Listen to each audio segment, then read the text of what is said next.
Chapter 725. After realizing this, I immediately thought of Bayan.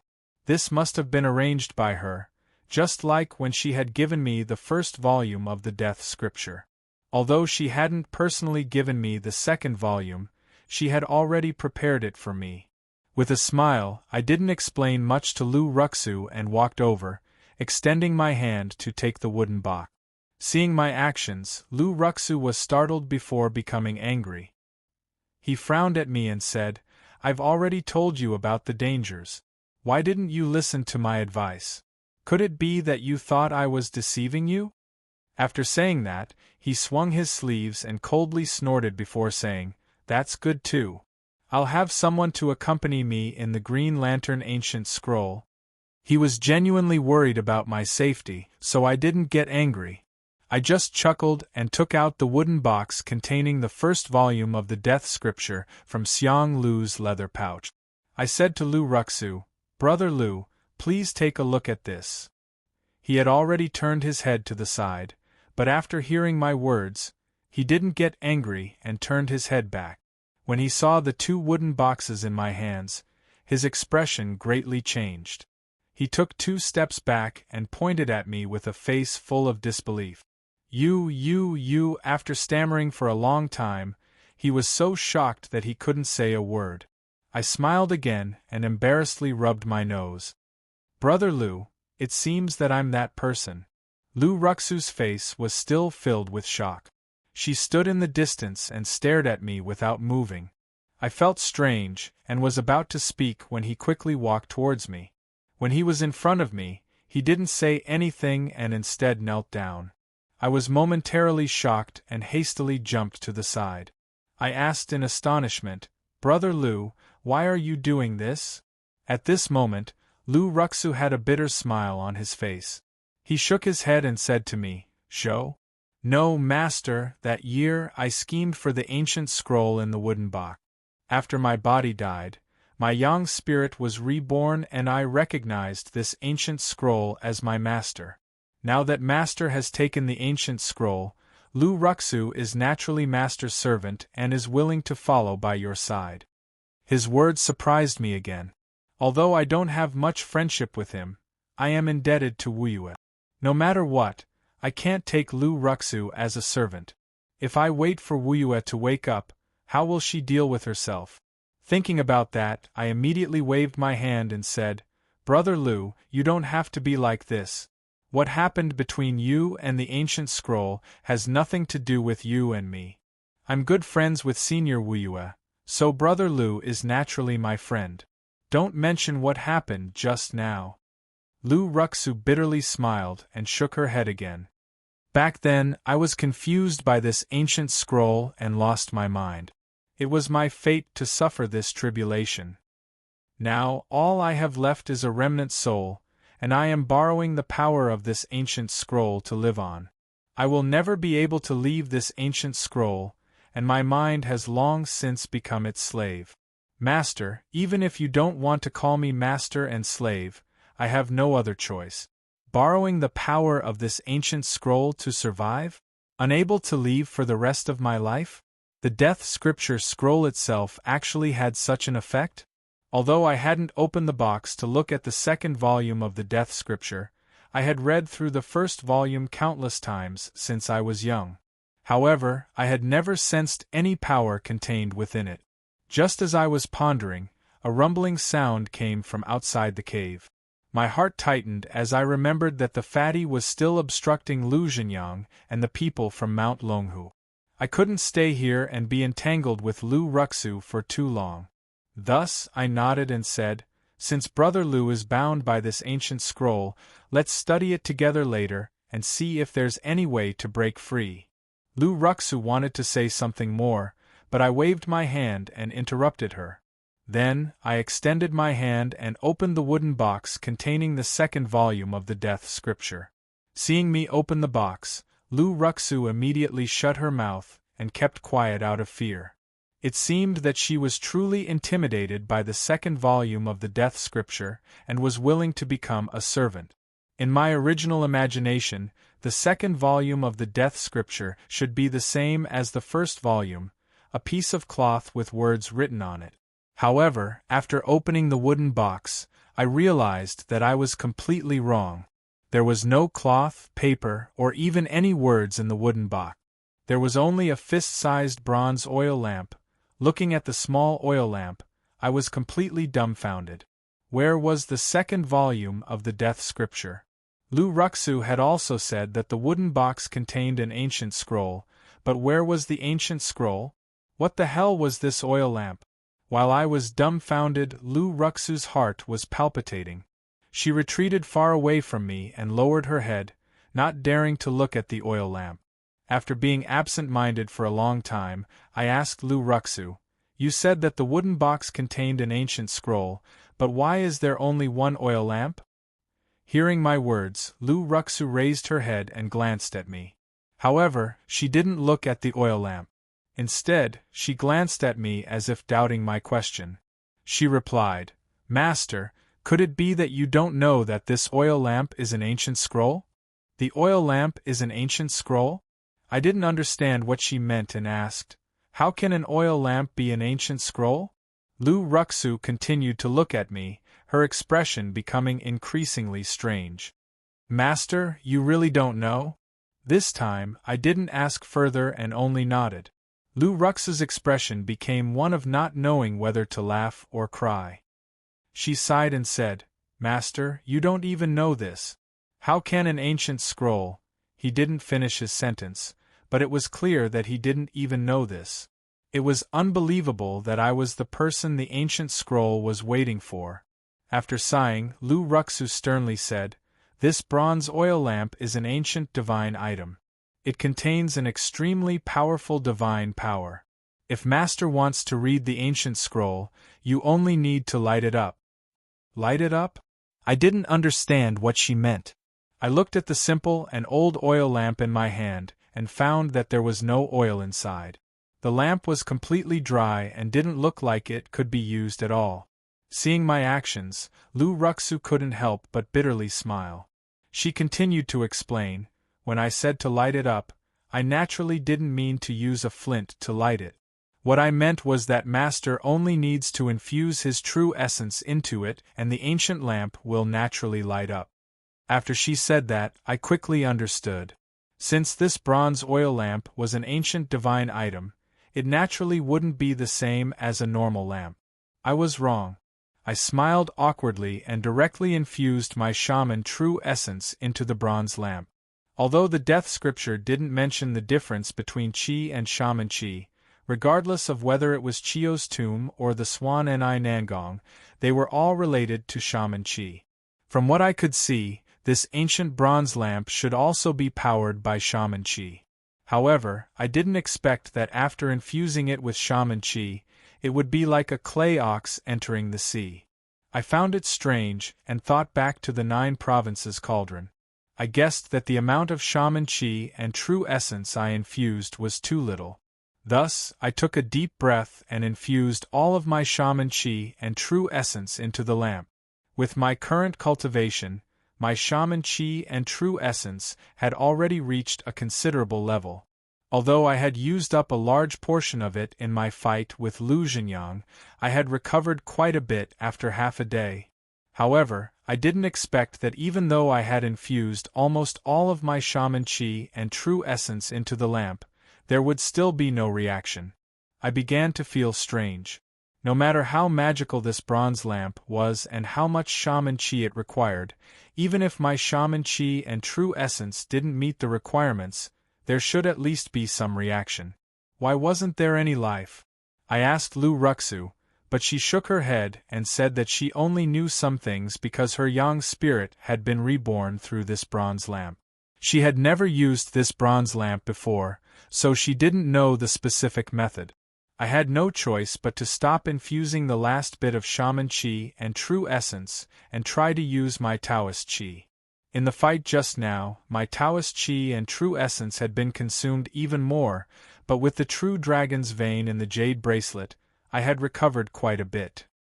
Under my control, a large amount of Taoist Qi and true essence was sent into the bronze lamp until my body was almost dried up. However, just like before, there was still no reaction from the bronze lamp. This time, I was at my wit's end. Chapter 726. I couldn't figure out how to light the ancient bronze lamp. Since I was worried about the fatty, I put the bronze lamp back into the wooden box to study later. I lifted my head and told Lu Ruxu about the fatty's situation outside. Afterwards, I asked if he was willing to leave with me. Lu Ruxu was willing to be my slave, so he didn't hesitate and immediately replied, "I've been waiting in this ancient hall for 100 years. Every day I hope to leave this place. How would I dare to disobey?" As he said that, he walked to my side. He didn't even look at the jade hall behind him. It was obvious that he didn't have any reluctance to leave. After thinking about it, anyone who had been imprisoned in a place for 100 years wouldn't have any good feelings towards that place. I smiled at him and didn't say anything. I put the wooden box into Xiang Lu's leather pouch and walked out of the jade hall. After leaving the jade hall, I went to the floating island. As I walked down the floating stone steps, Lu Ruxu suddenly pointed at a shadowy area behind the floating island and said to me, "Although I've been trapped here all these years, I've been able to move freely in the cave. According to what I know, the back of the Jade Hall is where Chiyo's inheritance is. Although Chiyo's inheritance isn't as good as the Green Lamp Scroll, it's still an extraordinary item. If Master is interested, you can take it with you." Chiyo's inheritance? Wasn't that what Lu Zhenyang wanted the most? To be honest, I wasn't too interested in Chiyo's inheritance after obtaining the second half of the Death Scripture. However, it was what Lu Zhenyang wanted. Even if I didn't need it, it would be best to get it for myself. It was more important that Lu Zhenyang couldn't get it.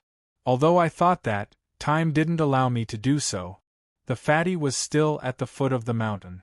He had to deal with Lu Zhenyang and the 3 young gods celestial masters of Mount Longhu. I didn't dare to waste time.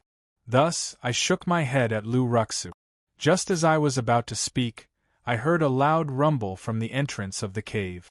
Immediately after, there was the sound of people rushing over. It was obvious that someone had arrived here. My expression instantly changed.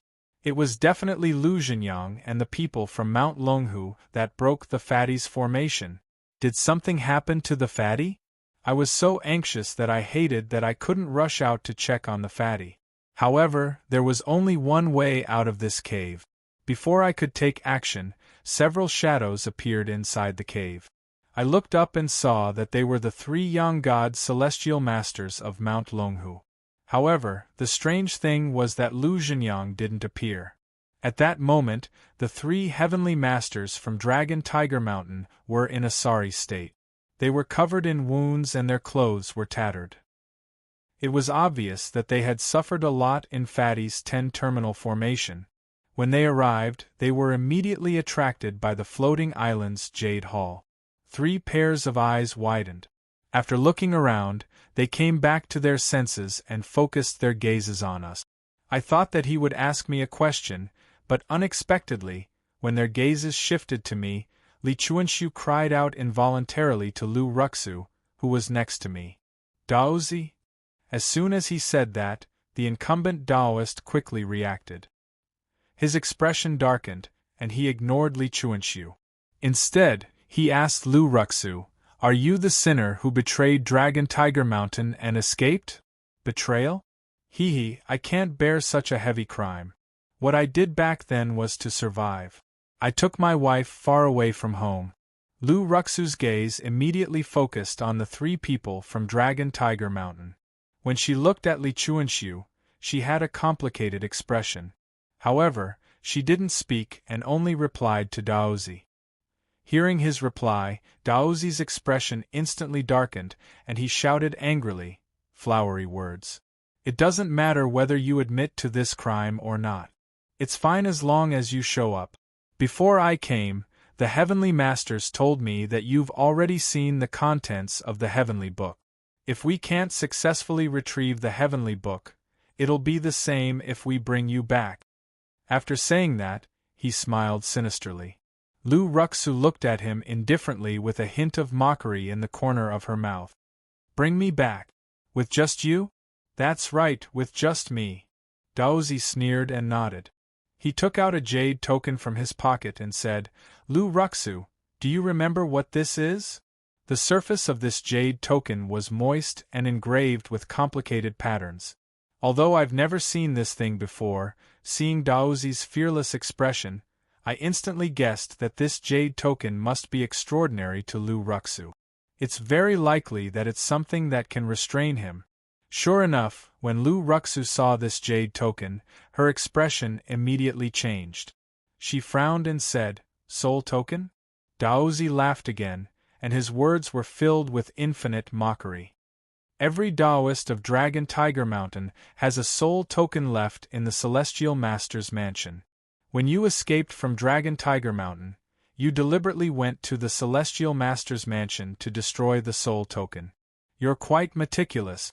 However, do you really think that the people guarding the Celestial Master's mansion were a bunch of good-for-nothings who allowed you to come and go as you pleased? Not only did you destroy the soul token, but you also escaped from Dragon Tiger Mountain safely? And later on, there was a huge chase, but there was suddenly no news of you. Do you think that you hid well enough? After asking a few questions, Daozi flung his wide sleeves and continued with an arrogant expression.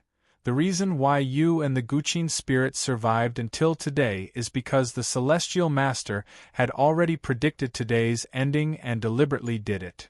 Lu Ruxu didn't say a word as she listened to the continuous questioning. Her soul body trembled slightly, and it was obvious that she wasn't calm at all. My heart also trembled slightly. Although I still didn't know the inside story of Lu Ruxu and her husband, I could understand his feelings at the moment.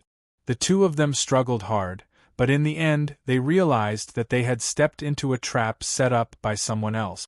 Neither of them could remain indifferent. Meanwhile, Daozi's expression was extremely proud. He raised the jade token in his hand and said loudly, all of the Celestial Master's arrangements were for the sake of obtaining the heavenly book. Lu Ruxu, if you know what's good for you, then obediently follow me back to Mount Longhu today. The Celestial Master might consider your hard work and pardon your death sentence. However, if you're stubborn and continue to resist, then there's no need for you to continue living. As long as I gently crush this soul token, you'll vanish into thin air. At this moment, I finally understood what the jade token in his hand was. It was Lu Ruxu's soul token. Previously, when I was at the ghost-raising sect in Hong Kong, I had seen this kind of thing. However, they mostly used this kind of soul token to control ghosts. Occasionally, a ghost would break free from control and turn on its owner. The person who raised the ghost would crush the soul token and the ghost would vanish into thin air. I originally thought that this kind of thing would only be used by unorthodox sects like the ghost-raising sect. I didn't expect that the people of Mount Longhu would actually use such despicable methods to control their own disciples. After listening to Daozi's words, Lu Ruxu was silent for a long time before shifting his gaze away from the jade token. He turned to stare at Daozi and said coldly, if you crush the soul token, I will indeed vanish into thin air. However, if that happens, the Celestial Master's dream of obtaining the heavenly book will be wishful thinking. His counterattack seemed extremely laughable to Daozi. As soon as he finished speaking, Daozi said in a mocking tone, naive, even if you vanish into thin air, I only need to bring back a fragment of your soul. With the Celestial Master's methods, he can use the soul-searching technique. I think you're just being wishful thinking. How dare you use this to threaten me? Lu Ruxu fell silent. However, this time, his expression didn't change much. After a moment, he wore an indifferent smile as he looked at Daozi and continued to speak. A wise man once said that one can die in peace if one hears the Tao in the morning. This Lu is someone who has already died once. There is no difference if I die again. As for you, as the Daozi of Mount Longhu, you're just like me at the time, completely in the dark. His random words caused Daozi to frown. However, he was in a good situation at the moment, so he remained calm and asked, "Then tell me, what are you keeping me in the dark about?" Lu Ruxu sighed and continued, "Mount Longhu has always been connected by blood. The Zhang family has been passed down since ancient times. Since that's the case, why did they set up the position of Daozi? Although this position is noble, it's redundant. Every position on Mount Longhu has its own position. Only Daozi seems to be redundant. What does this prove?" Daozi's frown deepened. He waited for Lu Ruxu to stop speaking before he continued to ask. Lu Ruxu shook her head. "This naturally doesn't prove anything. It was just my initial doubt. Back then, the real problem that troubled me was that all the Daozi of Mount Longhu were young and talented people. However, every Daozi held the position for less than 10 years. After that, there was no news of them. Therefore, I wanted to know where those Daozi ended up." Chapter 727. The conversation between Lu Ruxu and Daozi left me at a loss as I watched from the side. After thinking for a while, I was shocked. The Daozi of Mount Longhu only served for 10 years and then disappeared? As far as I knew, the Daozi of Mount Longhu were all talented people. With all kinds of cultivation resources provided by Mount Longhu, most of them had the cultivation of a Yang God celestial master. After reaching the Yang God realm, their lifespan would increase greatly. Not to mention 10 years, they could even serve for 100 years. How could the situation that Lu Ruxu had described happen? While I was puzzled, the Daozi's expression was a bit unnatural. After a moment of silence, he coldly replied to Lu Ruxu, "Don't try to mislead people. Don't you know the final destination of the Daozi of Mount Longhu? Naturally, they ascended through Celestial Master Zhang's Immortal Ascension Assembly." Ascended through Celestial Master Zhang? I subconsciously widened my eyes. The Daozi's answer was too ridiculous. Ascended through Celestial Master Zhang. That was a supreme realm. Not to mention the mortal world, even in the Blessed Enclave, only Wang Can's father had ascended through Celestial Master Zhang for thousands of years. On Mount Longhu, there was a new Daozi every 10 years, but they all ascended through Celestial Master Zhang? This was simply a joke. Even if Celestial Master Zhang's cultivation was exceedingly high, I didn't believe it at all. Lu Ruxu's face was also full of mockery. She asked the Daozi, "Celestial Master Zhang did say that, but do you believe it? Let me ask you, ascended through Celestial Master Zhang is an immortal realm that can give you an endless lifespan. If it was so easy, why didn't Celestial Master Zhang himself ascend through Celestial Master Zhang himself?" The Daozi's expression was very unnatural. His cheeks trembled slightly, but he still said coldly, "Why wouldn't I believe it? Celestial Master Zhang naturally has his reasons for not ascending through Celestial Master Zhang, and I don't need to speculate about it.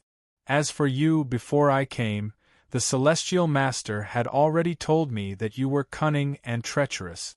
Back then, you betrayed Mount Longhu because you didn't have much luck and didn't have the chance to rise to the top. That was why you caused so many disasters. At this time, you're not kneeling on the ground to admit your crimes, but you still dare to mislead the crowd with your lies. You really deserve to be punished."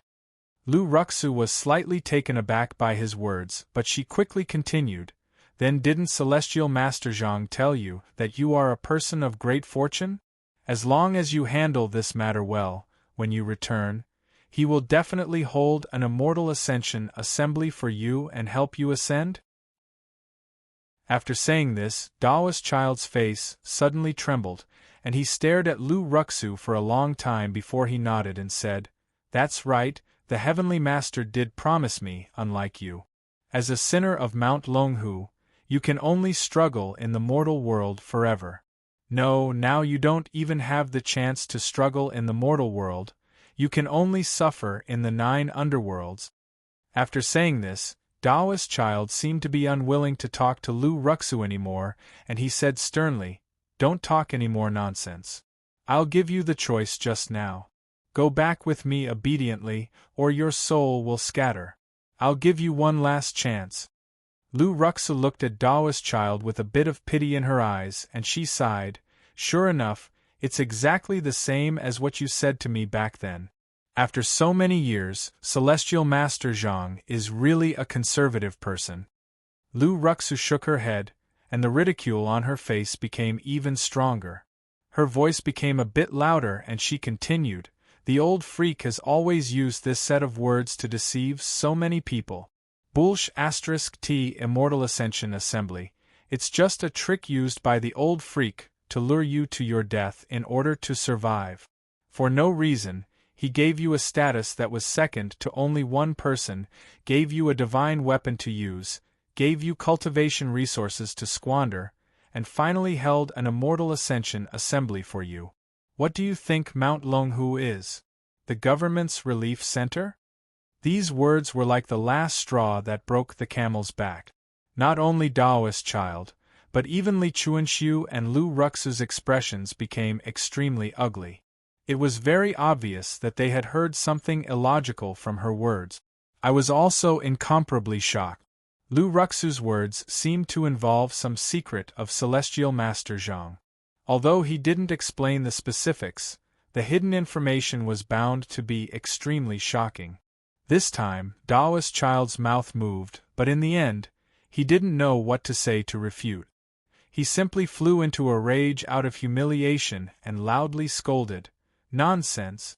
How can you slander the name of Celestial Master Zhang? Since you're so stubborn, don't blame me for not caring about the friendship of fellow disciples." After saying that, he directly raised the soul tablet in his hand and ruthlessly pinched it with his 5 fingers. Without waiting for Lu Ruxu to react, the soul tablet was instantly crushed into countless pieces. Following his actions, Lu Ruxu had no time to react. His body slightly swayed a few times, and his originally solid soul body instantly became much dimmer.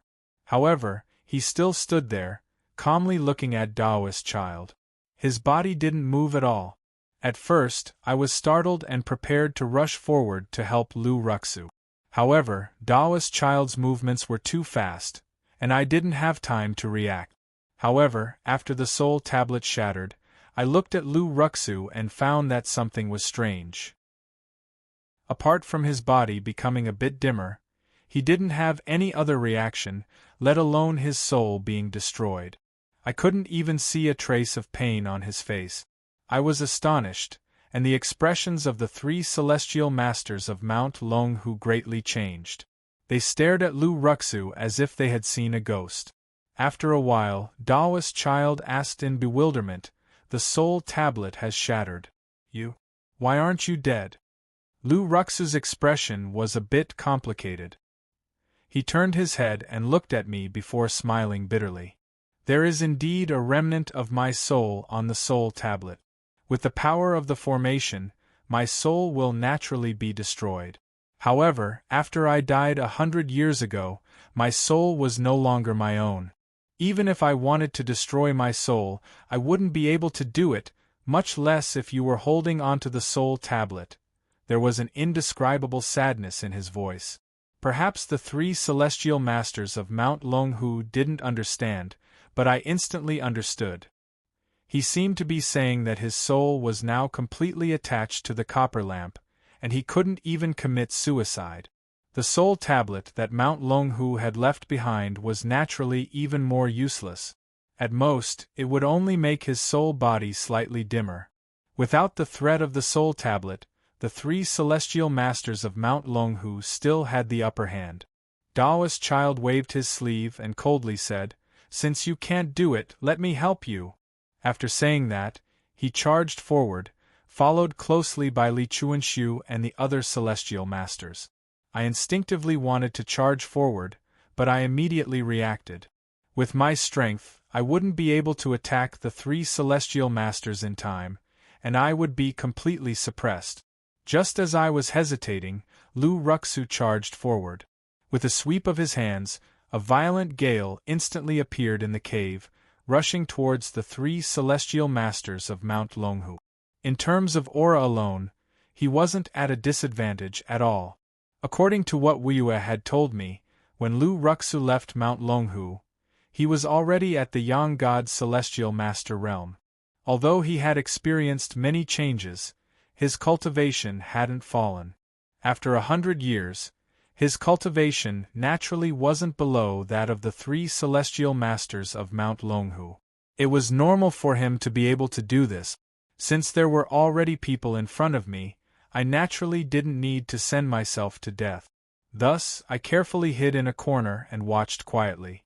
Who knew that just as I took 2 steps back, Lu Ruxu's figure would suddenly appear in front of me like a ghost.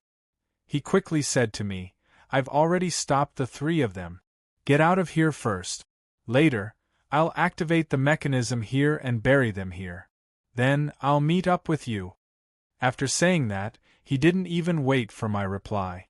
He directly grabbed my shoulder and forcefully pushed me out of the cave.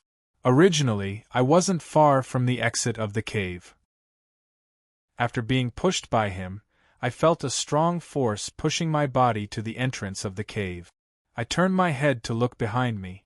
The figures of the 3 celestial masters of Mount Longhu were still imprinted in the violent gale, and I couldn't see any traces of them.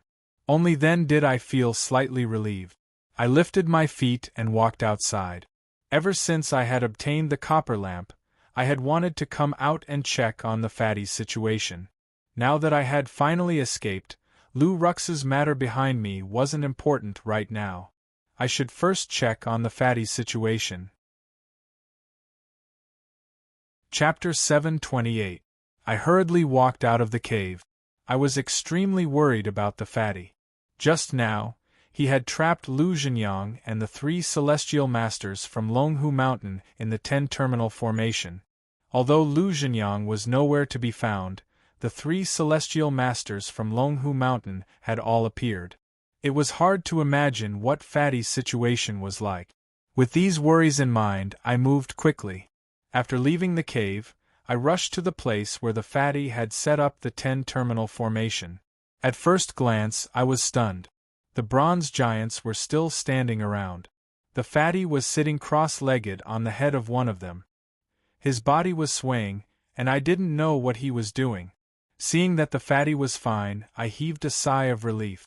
I felt much more at ease. I stomped on the ground and prepared to run to meet up with him. However, as soon as I took a step, I felt the world spin around me. My body couldn't help but sway. I was dumbfounded. Then, I understood why the Fatty's body was swaying. It turned out the entire ground was shaking. What happened? Is it an earthquake? I was bewildered. I took a deep breath and urged my true essence to stabilize my body. I couldn't move fast, so I had to carefully walk toward the 10-terminal formation where the Fatty was. The ground kept shaking. When I arrived in front of the 10-terminal formation, I felt that it was difficult to walk. However, compared to this strange earthquake, I was more worried about the 10-terminal formation in front of me. When I got closer, I saw the Fatty sitting cross-legged on the head of the bronze giant. His eyes were closed, as if he was in a coma. This 10-terminal formation was really powerful. Without his control, I couldn't enter it.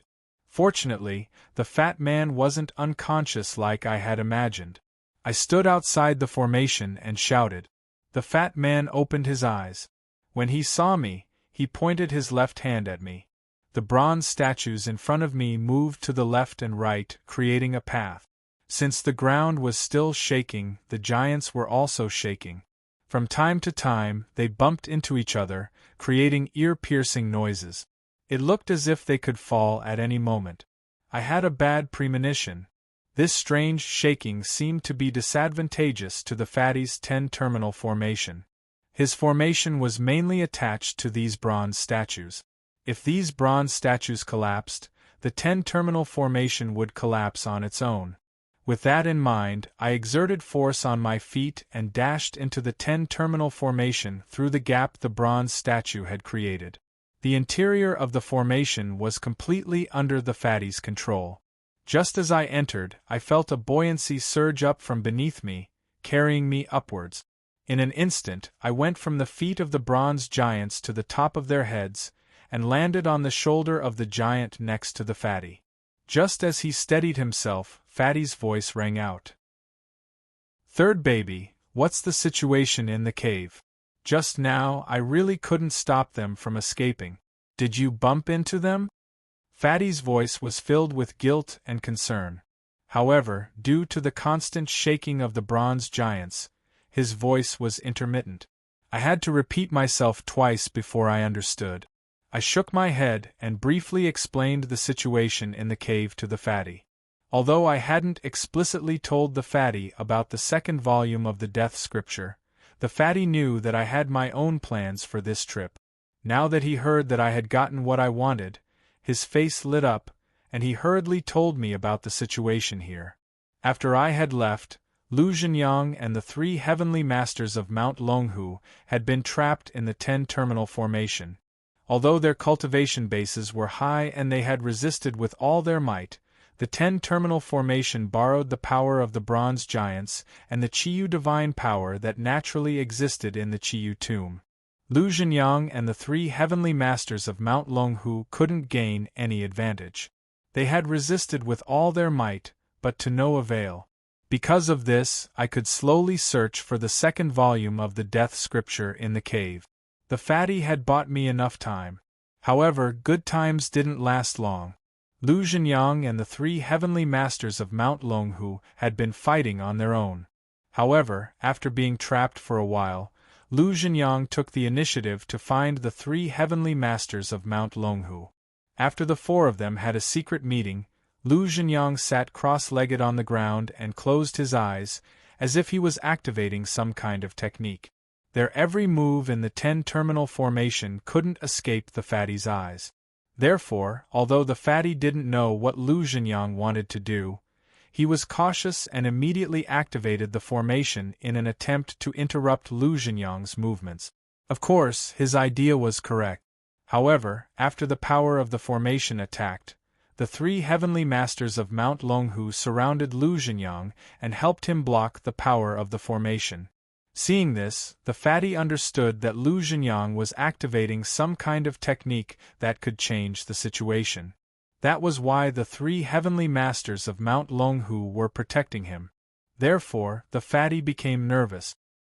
He concentrated all his strength and continuously used the power of the formation to attack the 3 heavenly masters of Mount Longhu. The power of the formation was endless. Although the 3 heavenly masters of Mount Longhu had high cultivation levels, they couldn't withstand such exhaustion. Under the fatty's crazy attacks, it didn't take long before they couldn't hold on anymore. They revealed an opening and were swept away by the power of the formation. All of them were injured. The fatty was overjoyed. He focused all his attention on Lu Zhenyang and activated all the power of the formation to attack Lu Zhenyang. However, at that moment, the 3 heavenly masters of Mount Longhu, who were injured just now, exploded at the same time and concentrated on the same node of the 10-terminal formation. At that moment, the fatty finally understood that Lu Zhenyang and the others had played a trick. Lu Zhenyang's seemingly unfathomable actions were actually just to attract the fatty's attention. After the fatty panicked, all the power of the formation gathered, and the 3 heavenly masters of Mount Longhu took the opportunity to break the formation. This trick was executed perfectly. After activating all the power of the formation, the fatty couldn't attend to anything else at all. He could only watch as the 3 heavenly masters of Mount Longhu broke the 10-terminal formation and went straight to the cave. After leaving the range of the formation, the fatty couldn't cause any trouble to the 3 heavenly masters of Mount Longhu. Although he was anxious, there was nothing he could do. He wanted to send me a message, but the voice transmission talisman couldn't be sent out in the formation. He could only worry in vain.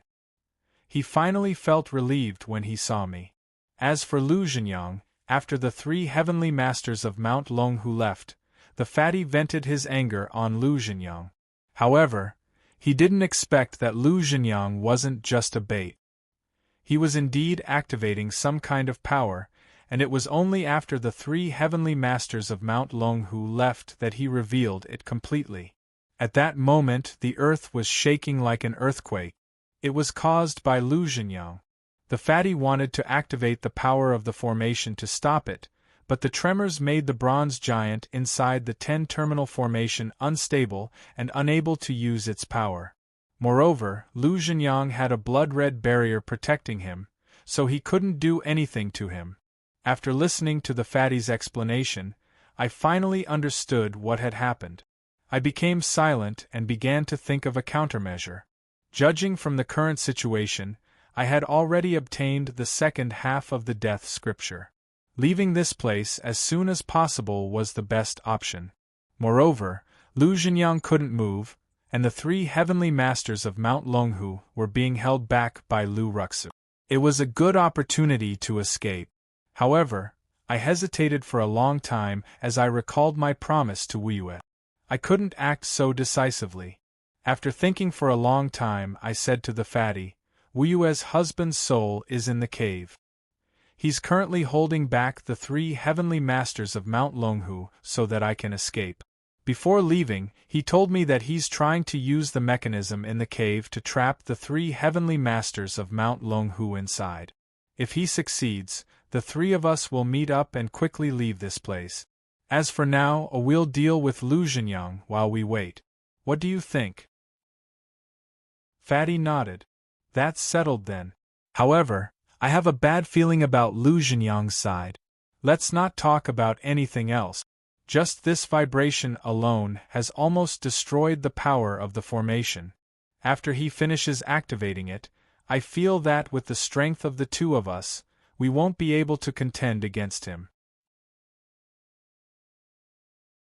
Chapter 729. After we made our decision, the fatty and I immediately took action. The fatty was still sitting on the head of the bronze statue, controlling the remaining power of the formation. I jumped down from the statue's shoulder, heading toward Lu Zhenyang's location. As soon as I entered the 10-terminal formation, the fatty directly brought me to the bronze statue, so I didn't see Lu Zhenyang. At this moment, I went to the place the fatty had told me. I looked forward and saw a blood-red air mass under the feet of the bronze statues. It looked like a giant blood cocoon. Although I couldn't see the situation inside the cocoon, according to what the fatty had said, it was Lu Zhenyang's protective barrier. Facing Lu Zhenyang, I couldn't be too careful. I took a deep breath and gathered the true essence that I had recovered. Then, I carefully walked toward the blood cocoon. The closer I got, the more violent the vibration became. I had to use the Heavenly Dipper 9 steps to maintain my balance. When the fatty had told me about it, I didn't feel anything. But now that I was close to the strong vibration, I was frightened. It was just like what the fatty had said. What Lu Zhenyang was accumulating now was a power that could destroy the heavens and the earth. Once he was done, the 10-terminal formation wouldn't be able to sustain itself, and the fatty and I wouldn't be able to escape. After confirming this point, I didn't care about safety anymore. Who knew how long Lu Zhenyang would need? If I acted earlier, I would have a higher chance of winning. I gritted my teeth and urged the true essence in my body. I took a few steps. Under the effect of the Heavenly Dipper 9 steps, I ignored all the vibrations around me. I dashed toward the blood cocoon where Lu Zhenyang was. When I got closer, I studied the cocoon in front of me. The thick blood energy lingering on it was very similar to the blood energy in Chiyo's tomb. It wasn't strange. Lu Zhenyang had received Chiyo's inheritance, so it wasn't strange that he could control the blood energy in Chiyo's tomb. The most important thing now was to break the blood energy barrier. I carefully extended my hand to touch the blood cocoon. At first, I couldn't feel anything. My finger directly went through the blood mist. After advancing an inch, his fingers still didn't feel any resistance. Instead, he felt a burning pain. It was as if there was some kind of strong acid inside the cocoon, bringing with it a strong sense of corrosion. I hurriedly retracted my hand, my heart calming down a little. Although the power within the cocoon wasn't weak, I was sure that Lu Zhenyang wouldn't be able to retaliate. I wasn't sure if I could break the cocoon, but at least I wouldn't have to worry about Lu Zhenyang's sneak attack when I broke the cocoon. If I wanted to break the barrier, I had to break it at a single point. I opened my mouth and spat out the Xianyuan sword. As one of the 10 great ancient divine weapons, there was no need to doubt the sharpness of the Xianyuan sword. The only bad news was that I had consumed a lot of Zhen Yuan in my body. I didn't know how much of the Xianyuan sword's power I could activate. Of course, no matter how much power I could use, I couldn't wait any longer. After I took out the Xianyuan sword, I infused all of the Zhen Yuan in my body into it. I lifted my head and said to the fat man in the distance, "I'm going to pierce the cocoon. You control the power of the formation and attack the cocoon with the tip of my sword. Do you understand?" The fat man didn't say anything and just nodded. Immediately, a gust of wind swept over and circled around me. It was the power of the 10-terminal formation. We were all prepared. I didn't hesitate and controlled the Xianyuan sword. I used the power of the emotionless sword path to gather all of my power at the tip of the sword. At the same time, I opened and closed my eyes. The power of insight instantly appeared. I stared at the blood cocoon and found a weak point. Then, I thrust the Xianyuan sword out. Following my movements, the gust of wind that had been circling around me instantly appeared on the Xianyuan sword. The Xianyuan sword was an ancient treasure, so it had a repulsive power. It was about to repel the gust of wind. However, under my control, I didn't exert any force. The gust of wind that the fat man had controlled successfully reached the body of the Xianyuan sword and gathered at the tip of the sword. Then, it rushed towards the blood cocoon. As soon as the tip of the sword touched the silkworm cocoon, I felt a strong force coming at me. I couldn't help but fly backward. Even the Xianyuan sword in my hand was knocked out of my hand, falling to the side.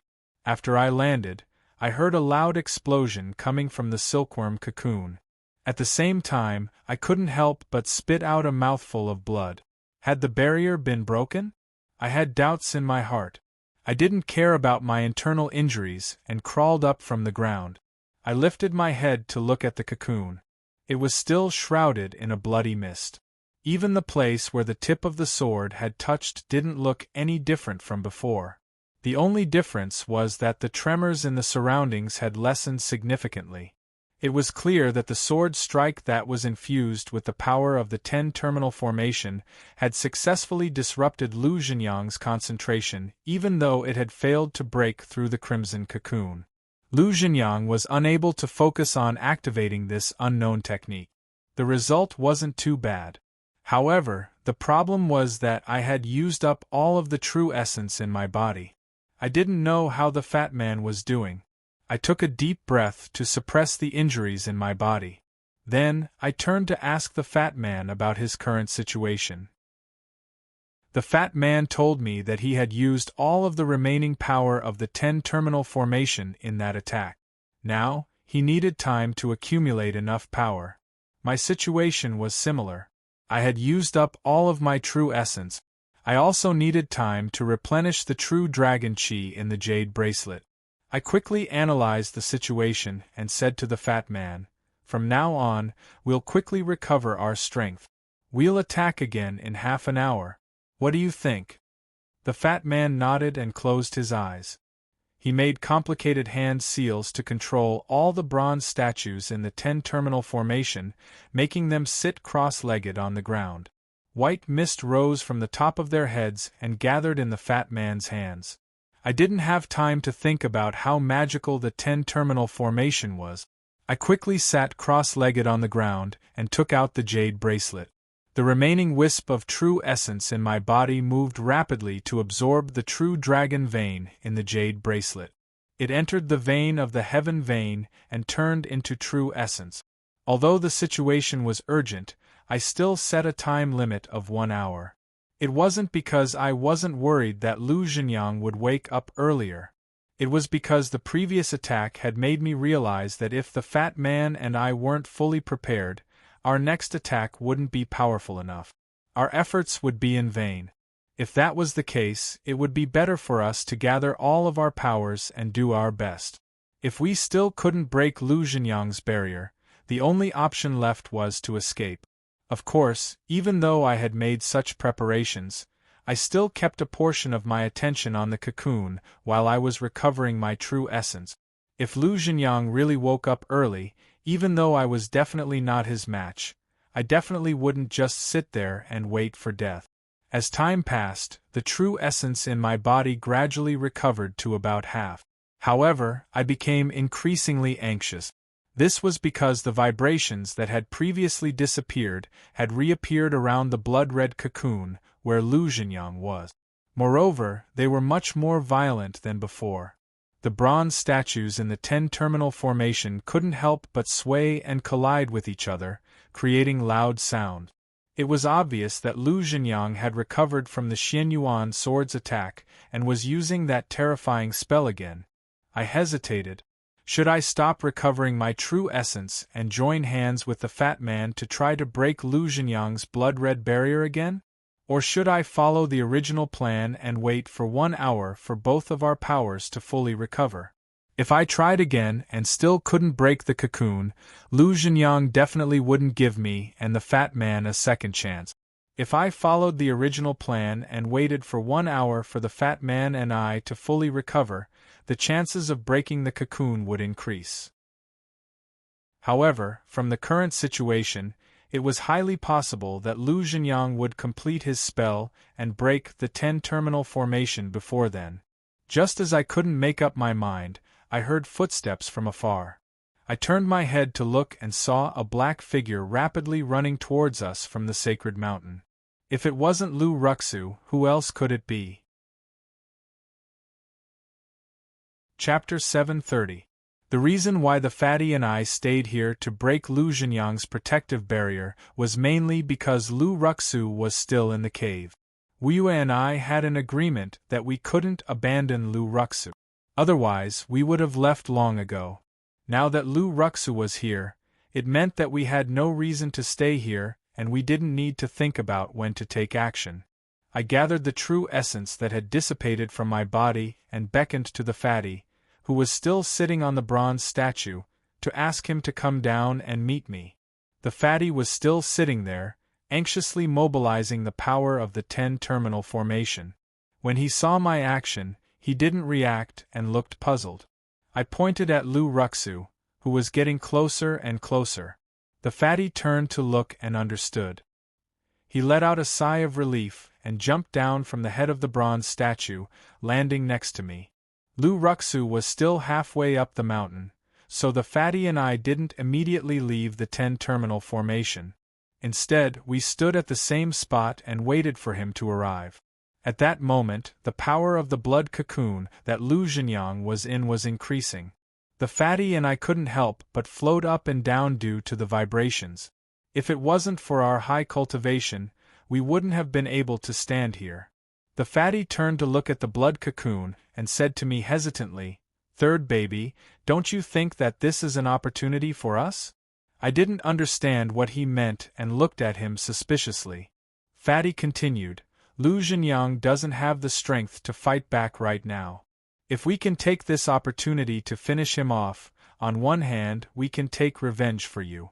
On the other hand, we won't have to be on tenterhooks and be on guard against him every night." His words stirred my heart, but I quickly came back to my senses from the temptation of revenge. Just now, when I activated the Xianyuan sword, it proved that even if Lu Zhenyang didn't have the strength to fight back, he wasn't someone we could easily deal with. If we stayed here, Lu Zhenyang could wake up at any time. At that time, we would go for wool and come home shorn. Just as I was about to tell the fatty, Lu Ruxu had already arrived in front of us. His black shirt was still clean, and he didn't look tired. I asked him, "Where are the 3 from Mount Longhu?" Lu Ruxu shook her head and said, "I activated the mechanism in the cave and wanted to completely bury them. However, the mechanism has been in disrepair for many years and has lost most of its power. Can only trap the three of them in the cave, and they won't be able to come out for a while." He looked regretful, but I still heaved a sigh of relief. I don't have any deep enmity with those three from Mount Longhu. It's fine as long as I can trap them temporarily. After understanding the situation, I didn't dare to stay any longer and hastily said to Lu Ruxu, "Now that there is nothing left in Chio's skull tomb, we should quickly leave." The fatty and Lu Ruxu didn't have any problems. After we nodded, the three of us walked out of the 10-terminal formation. After walking out of the 10-terminal formation, there wasn't much vibration from Lu Zhenyang's blood cocoon. We followed the path that we came from and quickly reached the blood maple forest. The blood spirit guards in the blood maple forest were nowhere to be found. Moreover, with the threat of Lu Zhenyang, the three of us sped through the blood maple forest. In less than 15 minutes, we had reached the outside.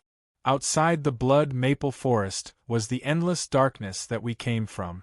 At that time, we relied on the power of the heaven-measuring ruler to pass through the darkness and enter Chio's tomb. There was only one heaven-measuring ruler. At that time, my plan was to enter the tomb, find Lu Ruxu, and rely on her heaven-measuring ruler to get out. After entering Chio's tomb, due to the sudden appearance of Lu Zhenyang and the others, the situation suddenly became tense. I completely forgot to ask Lu Ruxu about this and only reacted now. I couldn't help but feel nervous. Does Lu Ruxu still have the heaven-measuring ruler? I turned to look at Lu Ruxu and asked her how she had passed through this place, and if she could still get out. Lu Ruxu's expression was calm and she didn't reply. Instead, she flung her wide sleeves and a white object appeared in her hand. I looked at it and was instantly elated. It was the heaven-measuring ruler in her hand. My last bit of worry was gone. I quickly said to Lu Ruxu, "I wonder if Mr. can use this to protect us when we get out? If it's inconvenient for Mr., he can also use the method to control it." After saying that, I extended my hand and pointed at the fatty. Lu Ruxu smiled faintly and handed the heaven-measuring ruler to the fatty. "Let this little friend control it."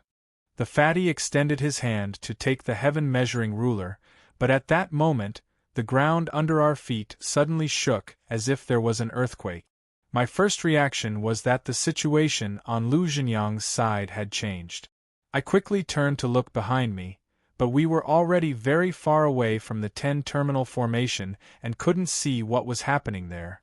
The ground under our feet only shook for a moment, then there was no more movement. I couldn't guess what had happened, but it wasn't good news for us. We didn't dare to stay any longer. After the fatty received the heaven-measuring ruler, he immediately formed a hand seal to activate the heaven-measuring ruler. Just like when we came, a gentle light quickly rose from the heaven-measuring ruler and enveloped the three of us. Then, we floated up and merged with the darkness. In the boundless void, we couldn't see anything other than us in the light. Without any reference, we couldn't even sense our own speed. We were in the white light of the heaven-measuring ruler. We seemed to be moving extremely fast, but at the same time we seemed to be floating without moving. I didn't know how much time had passed before a ray of light appeared in the darkness in front of us. I immediately felt a force throw me out. When I raised my head again, I found that the three of us had returned to the cave. We were still in Chio's tomb, so I didn't dare to lower my guard. I immediately stood up and urged the fatty to walk out of the cave. As for Lu Ruxu, he didn't say anything and just followed us out of the cave. His footsteps were extremely fast, and he was even ahead of me and the fatty. He seemed to be very familiar with this place. After thinking about it, it was Wuyue who had brought us to this cave that led to Chio's tomb. Lu Ruxu must have been the first to discover this place. It was normal that he was familiar with this place. The cave was winding. When we came here, the path didn't seem to be very far, but now it seemed very long. When we were halfway there, the ground suddenly shook, making me anxious. Although I didn't think that Lu Zhenyang could catch up to us so quickly, he had always been secretive and couldn't be judged by common sense. While I was thinking about this, Lu Ruxu suddenly stopped in front of us. At this moment we were walking in the narrowest part of the cave, which only allowed one person to pass. After Lu Ruxu stopped, the fatty and I, who were following behind her, also stopped. "What's going on?" I asked her. Lu Ruxu didn't answer.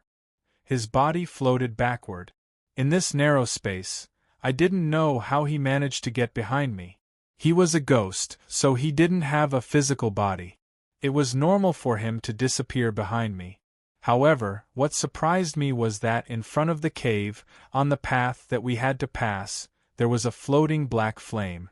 I didn't know why, but when I saw that flame, my first thought was of Lu Xingyang. Flames were bright things, but at first glance, this black flame gave me an extremely evil feeling. It was exactly the same as Lu Xingyang's aura. Lu Ruxu and the fatty didn't say anything. After thinking for a while, I made a decision. Although the space here was narrow, the three of us had extraordinary cultivations. We bent our bodies to avoid the black flames and walked through them. Then, we ran as fast as we could into the distance. Just as the three of us went around the fireball, there was a sudden explosion behind us. We turned around and saw that the originally small fireball had already turned into a huge fireball that covered the entire cave. A black silhouette slowly appeared from within the fireball. Chapter 731. Seeing Lu Xingyang appear, the three of us stopped in our tracks and stood on the spot, not knowing what to do.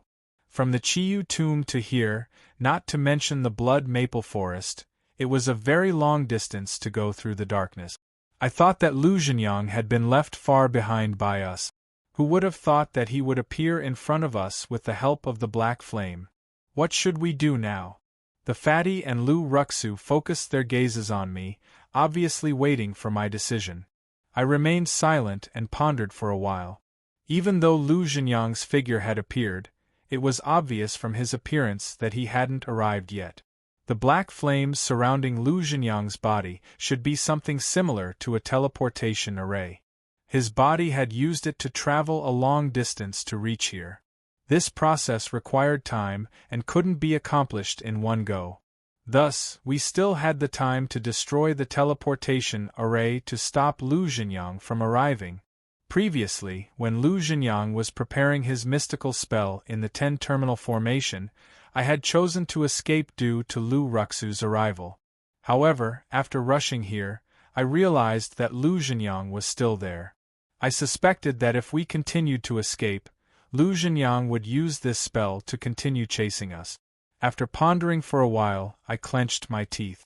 Since I didn't escape, I wouldn't change my way of thinking and destroy Lu Xingyang's teleportation array. Even though the three of us combined weren't Lu Xingyang's match, he hadn't arrived yet. We only wanted to destroy his teleportation array, so we might still be able to fight him. After making my decision, I immediately said to the fatty and Lu Ruxu, "It's not a good idea to continue chasing him. Lu Xingyang obviously hasn't arrived yet.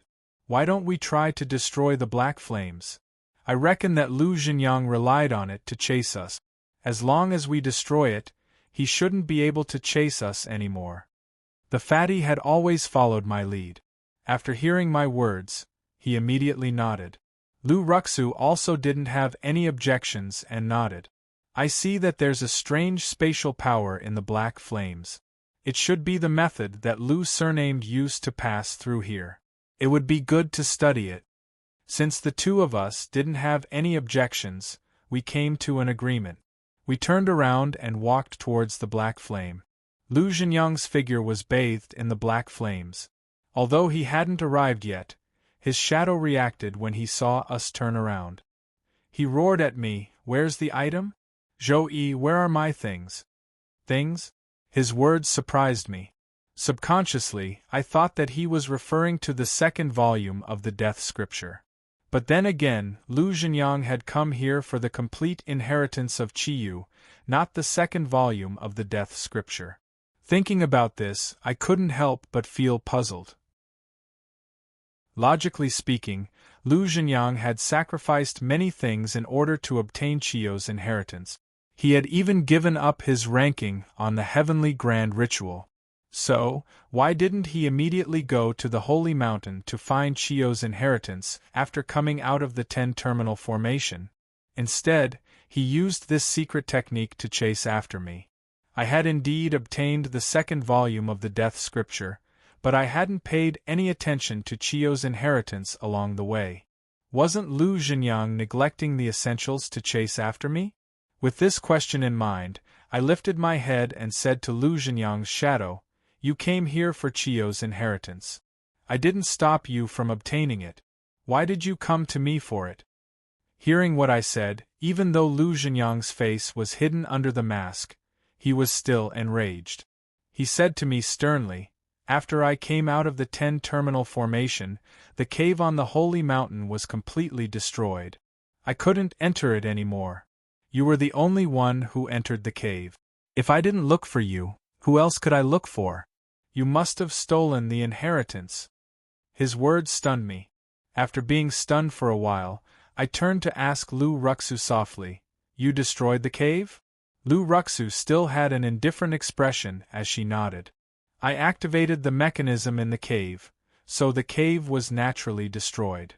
Hearing what he said, I couldn't help but cry and laugh. No wonder Lu Zhenyang had used such a secret technique to chase after me. No wonder he was so angry. In order to obtain Chiyo's inheritance, he had sacrificed so many things and experienced brutality along the way. Finally, he had entered this place, only to discover that Chiyo's inheritance had disappeared. If it were me, I would also go crazy. I remained silent as Lu Zhenyang's shadow continued to speak in a cold voice. "Zhou, although we have a blood feud, we had an agreement on this trip to Zhuelu. I helped you and Wangu Grotto Heaven get first place in the All-Heaven competition, and you helped me obtain the inheritance here. I did as I promised, but you went back on your word and stole Chiyo's inheritance. You put me in such a situation. You're really shameless." I never expected that Lu Zhenyang would say the word shameless to me. What was even more unexpected was that I couldn't refute him. What he said wasn't wrong. We did have an agreement on this matter, and he did fulfill his promise. However, the crux of the problem was that I was wrongly blamed. Lu Ruxu was the one who destroyed the cave, and I didn't obtain Chiyo's inheritance. I didn't even notice it. I was only focused on the second volume of the Death Scripture. That was the truth, but Lu Zhenyang definitely wouldn't believe it. He was trapped in the 10-terminal formation and saw me enter the cave with his own eyes. After I came out of the 10-terminal formation, the cave was already destroyed, so he naturally blamed me for everything. After being silent for a long time, I couldn't explain, so I could only sigh. "Lu Zhenyang, what you view as a treasure is nothing to me. Whether you believe it or not, I have no interest in Chiyo's inheritance, nor do I have any intention of snatching it." After saying that, I didn't care whether Lu Zhenyang believed me or not, and called out to the fatty and Lu Ruxu. I pointed at the black flame and said, "We don't know what this black flame is at the moment. Time is of the essence, so the three of us will use our own methods to destroy it." Hearing that, the fatty and Lu Ruxu nodded and started their preparations. Lu Ruxu's black clothes fluttered in the wind. She didn't use any technique, but directly walked towards the black flame. On the other hand, the fatty moved his fingers and summoned the yellow river of 9 bends formation. I didn't have the time to observe their methods, so I activated the true essence in my body that had recovered more than half, and prepared to use the Xianyuan sword again. No matter what the black flame was, I believed that nothing could escape from the indestructible Xianyuan sword. As long as I destroyed the black flame, Lu Zhenyang's teleportation technique would be broken. After activating all of the true essence in my body, I opened my mouth and spat out the Xianyuan sword. It expanded in the wind and returned to its normal size. With sufficient true essence, the 5-clawed golden dragon on the sword hilt seemed to come to life. The golden shadow circled the sword a few times and let out a dragon's roar. Immediately after, a sharp aura surged from the sword. The Xianyuan sword flipped, and the tip of the sword pointed forward as it charged towards the black flame. At the same time, the Fatty's yellow river of 9 bends formation was activated. A dark yellow air current wrapped around something that looked like sand and dust. It followed closely behind the Xianyuan sword and charged towards Lu Zhenyang. Even though Lu Ruxu took the lead in that direction, both the Xianyuan sword and the yellow river of 9 bends formation were much faster than her. The two quickly overtook her and collided with the black flame that enveloped Lu Zhenyang's shadow. Following the arrival of the Xianyuan sword, the black flame gave off a loud bang. The flames soared into the sky and instantly expanded several times in size. Facing the Xianyuan sword, it didn't retreat but advanced instead. The flames that soared into the sky enveloped the Xianyuan sword, along with the power of the yellow river of 9 bends formation. Chapter 732. In the black fire, Lu Zhenyang's body was just a shadow. His real body hadn't arrived yet, so he couldn't stop the Fatty and I from attacking him. He could only watch helplessly. The anger in his eyes behind the mask became more intense. Although Lu Zhenyang could not stop it, the black fire around him was not ordinary either. After the Xianyuan sword pierced into it, not only did it not destroy it in one go, but it seemed to have fallen into a mass of mud, and it instantly stopped and was in a stalemate. At the same time, the black fire expanded a bit. It didn't retreat, but advanced instead. The raging flames rolled towards the Xianyuan sword, directly wrapping it up. The Xianyuan sword was an ancient divine item, so it naturally wasn't afraid of the black fire's corrosion. However, it was my true essence that activated the Xianyuan sword, so it couldn't withstand the corrosion of the black fire. Almost in an instant, it melted by half, and the mysterious power of the black fire affected my body through the corrosion of my true essence. In an instant, I felt as if I had been thrown into an extremely corrosive solution. Stinging pain seeped into my body from every pore.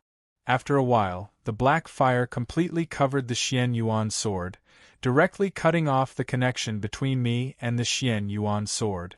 I couldn't sense the Xianyuan sword within my divine sense. The Xianyuan sword was a divine item. After it had recognized its master, there was almost no possibility of it being taken away. So I didn't panic.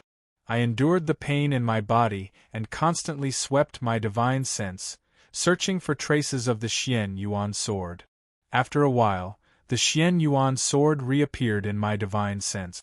Although it was covered by the black fire and couldn't be seen with the naked eye, I could see it very clearly with my divine sense. At this moment, the Xianyuan sword floated motionlessly in the huge black fire. However, there were countless small sword lights appearing around it. After each sword light appeared, it directly shot into the black fire and destroyed a small part of it. The entire area around the Xianyuan sword had been cleared out. At this moment, the black fire still looked very big, but in reality, a large part of it had been hollowed out. Just as I thought, the Xianyuan sword could indeed restrain this item. No matter how magical Lu Zhenyang's teleportation power was, as long as the black fire was cleared out, Lu Zhenyang wouldn't be able to use this teleportation power to chase after me. The Xianyuan sword was very effective against the black fire, but it was a pity that I didn't have enough true essence to activate it. After clearing out a hole in the fire, there was no more power. Fortunately, the power of the Fatty's yellow river of 9 bends formation had also caught up at this time. The gust of wind that carried the yellow sand was not like the Xianyuan sword, which directly pierced into the black fire. Instead, it circled around the black fire and directly wrapped it up. Even though the Fatty's cultivation wasn't high, the 9 bends yellow river of formation, the formation was extremely powerful. The formation. After the formation wrapped the formation, the black fire, the formation and the formation. After a moment, Lu Ruxu finally arrived in front of the black fire. She stopped and stared at the black fire for a moment. She didn't use a spell or a magic artifact.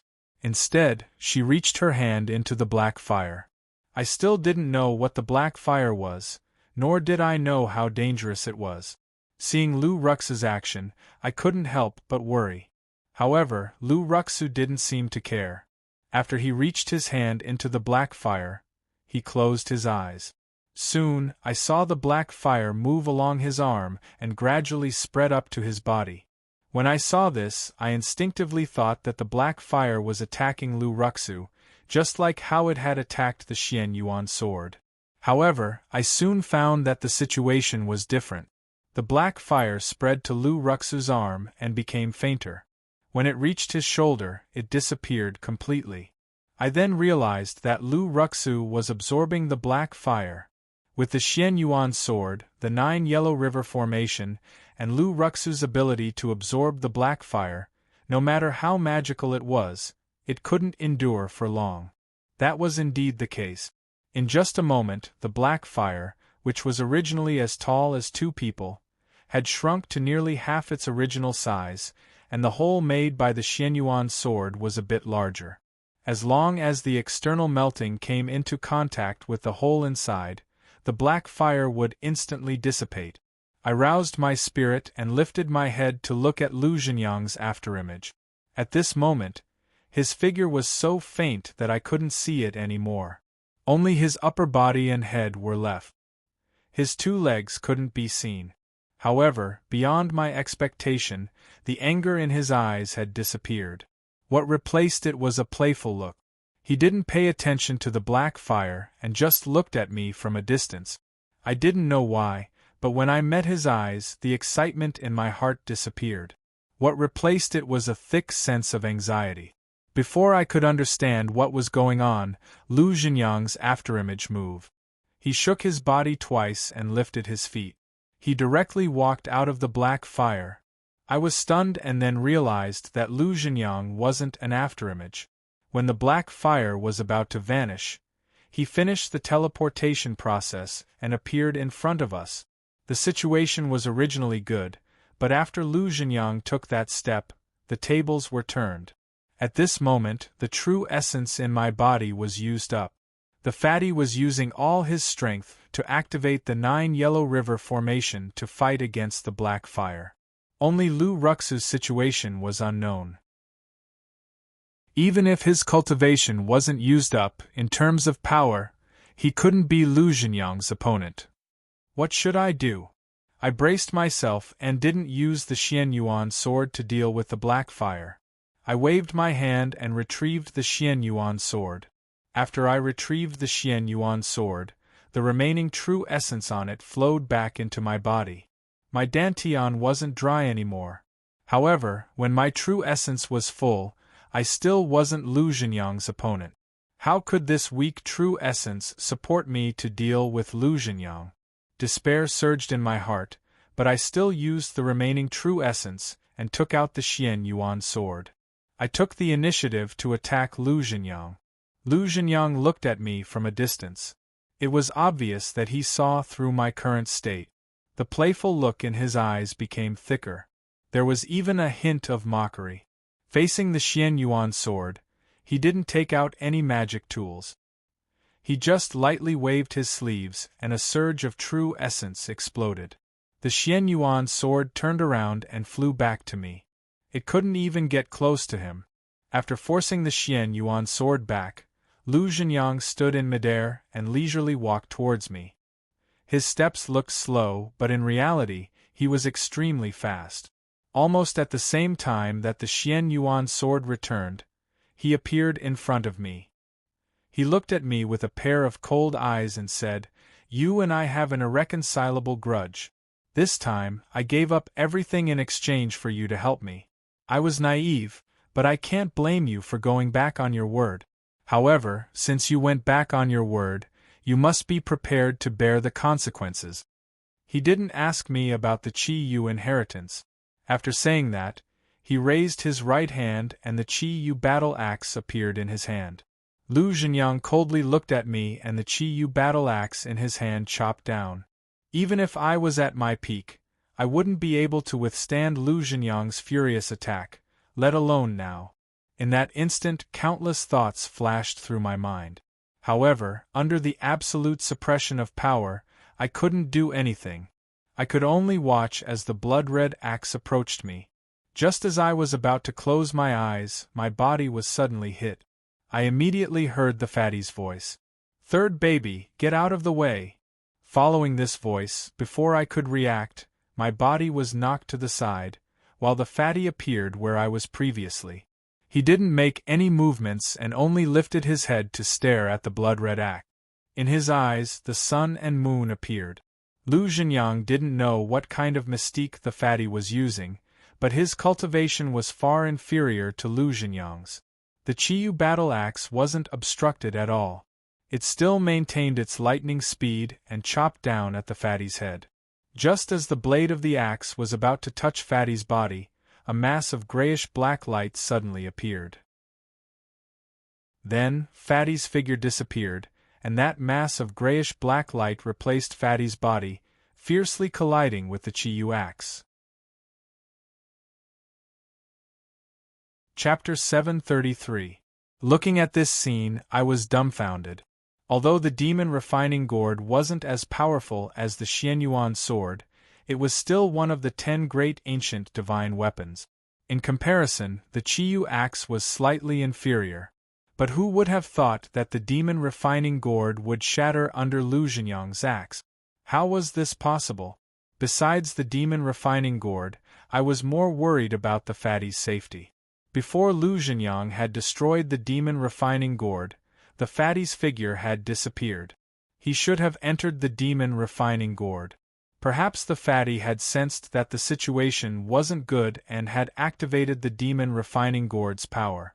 Or, at the critical moment, the demon refining gourd's spirit had appeared to save him and helped him escape. But now that the demon refining gourd had shattered, what had happened to the fatty inside? Had he encountered danger like the demon refining gourd, or had he saved his life? I had no idea. On Lu Zhenyang's side, after shattering the monster refining gourd, he stopped and looked at me with a playful look in his eyes. He said calmly, "Saving you at this time? What an idiot! I want to see who can save you now." As soon as he said that, he raised the Qiyu axe in his hand and casually swung it. A blood light shot towards me. Before I could react, Lu Ruxu, who wasn't far from Lu Zhenyang, suddenly moved. She took a deep breath and her body expanded as though she was being inflated. Her body swelled up several times in size. In the process of enlarging, he stretched out his hand and grabbed the crimson light. I had never heard of Lu Ruxu's divine power. However, with his identity as the Taoist of Mount Longhu and having cultivated in the Qiyu tomb for 100 years, his cultivation and knowledge were naturally extraordinary. With just his bare hands, he grabbed the blood light and rubbed it between his hands. The blood light disappeared without a trace. I had never thought that Lu Ruxu would be able to break Lu Zhenyang's move so casually. Seeing this, the anger in Lu Zhenyang's eyes rose again. He didn't say anything and after a cold snort, he swung the Qiyu axe in his hand once again. Because Lu Ruxu was very close to him, Lu Zhenyang didn't activate the bloody glow this time. Instead, he swung the Qiyu axe directly at Lu Ruxu's head. The enlarged Lu Ruxu didn't seem to have any other tricks up her sleeves. Facing Lu Zhenyang's furious attack, she actually did the exact same thing as before. She raised her hands again and met the Qiyu axe head-on. I can understand how a pair of palms could block Lu Zhenyang's bloodlight, but how could they block Lu Zhenyang's Qiyu axe? The reality was as I had expected. After the Qiyu axe came into contact with Lu Ruxu's palm, the downward swing was only slightly hindered before it continued to cleave downwards. In the blink of an eye, the huge blood-colored axe slashed down from Lu Ruxu's head, cleaving her body into two. I panicked. Wuyue had asked me to bring Lu Ruxu out of the Qiyu tomb. Who knew that he would get into trouble here as soon as they left? How could I explain this to Wuyue later? Just as I thought about it, I smiled wryly. I wasn't sure if I could survive this, so why should I worry about my promise to Wu Yue? If no one could stop Lu Zhenyang, I probably wouldn't have the chance to see Wu Yue again. While I was thinking about this, Lu Ruxu's body that had been cleaved in half was like a deflated balloon, shrinking back to its original size. Then, the two halves of his body turned into a mass of gray mist. After swimming on the ground for a while, they gathered together and returned to Lu Ruxu's appearance. After all, he was a Yin spirit, so it wasn't inconceivable for him to recover.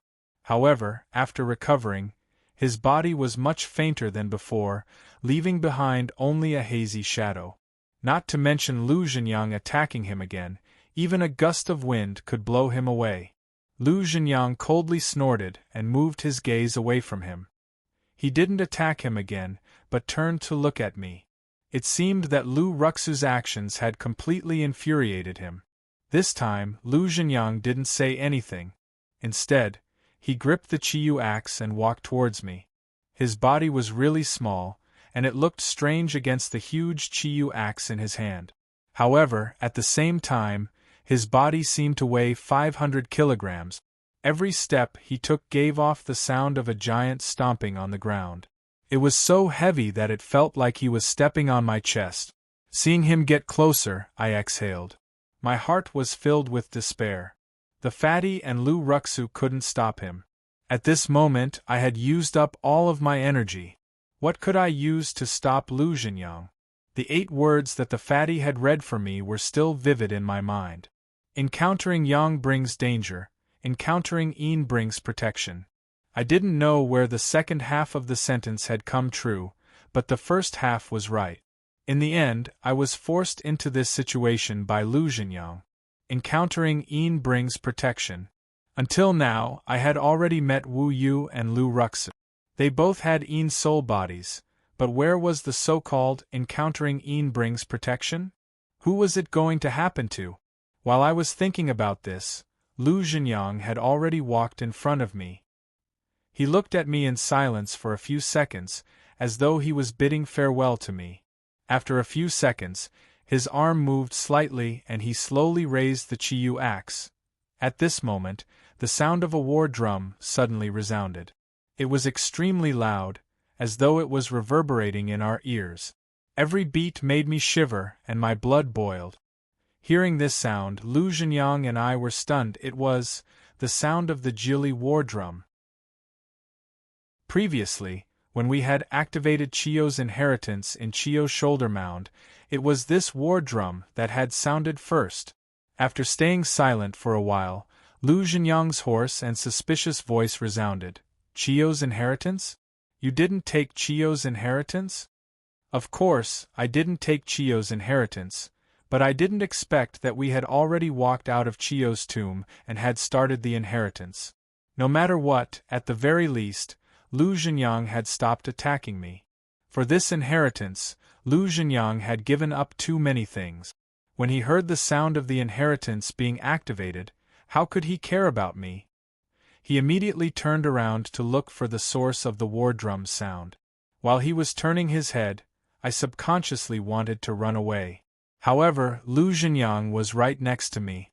Just now, his aura had locked onto me. Under the suppression of his aura, I couldn't even move my body, let alone run away. I could only stand on the spot and follow Lu Zhenyang's gaze in the direction of the Jili war drum's sound.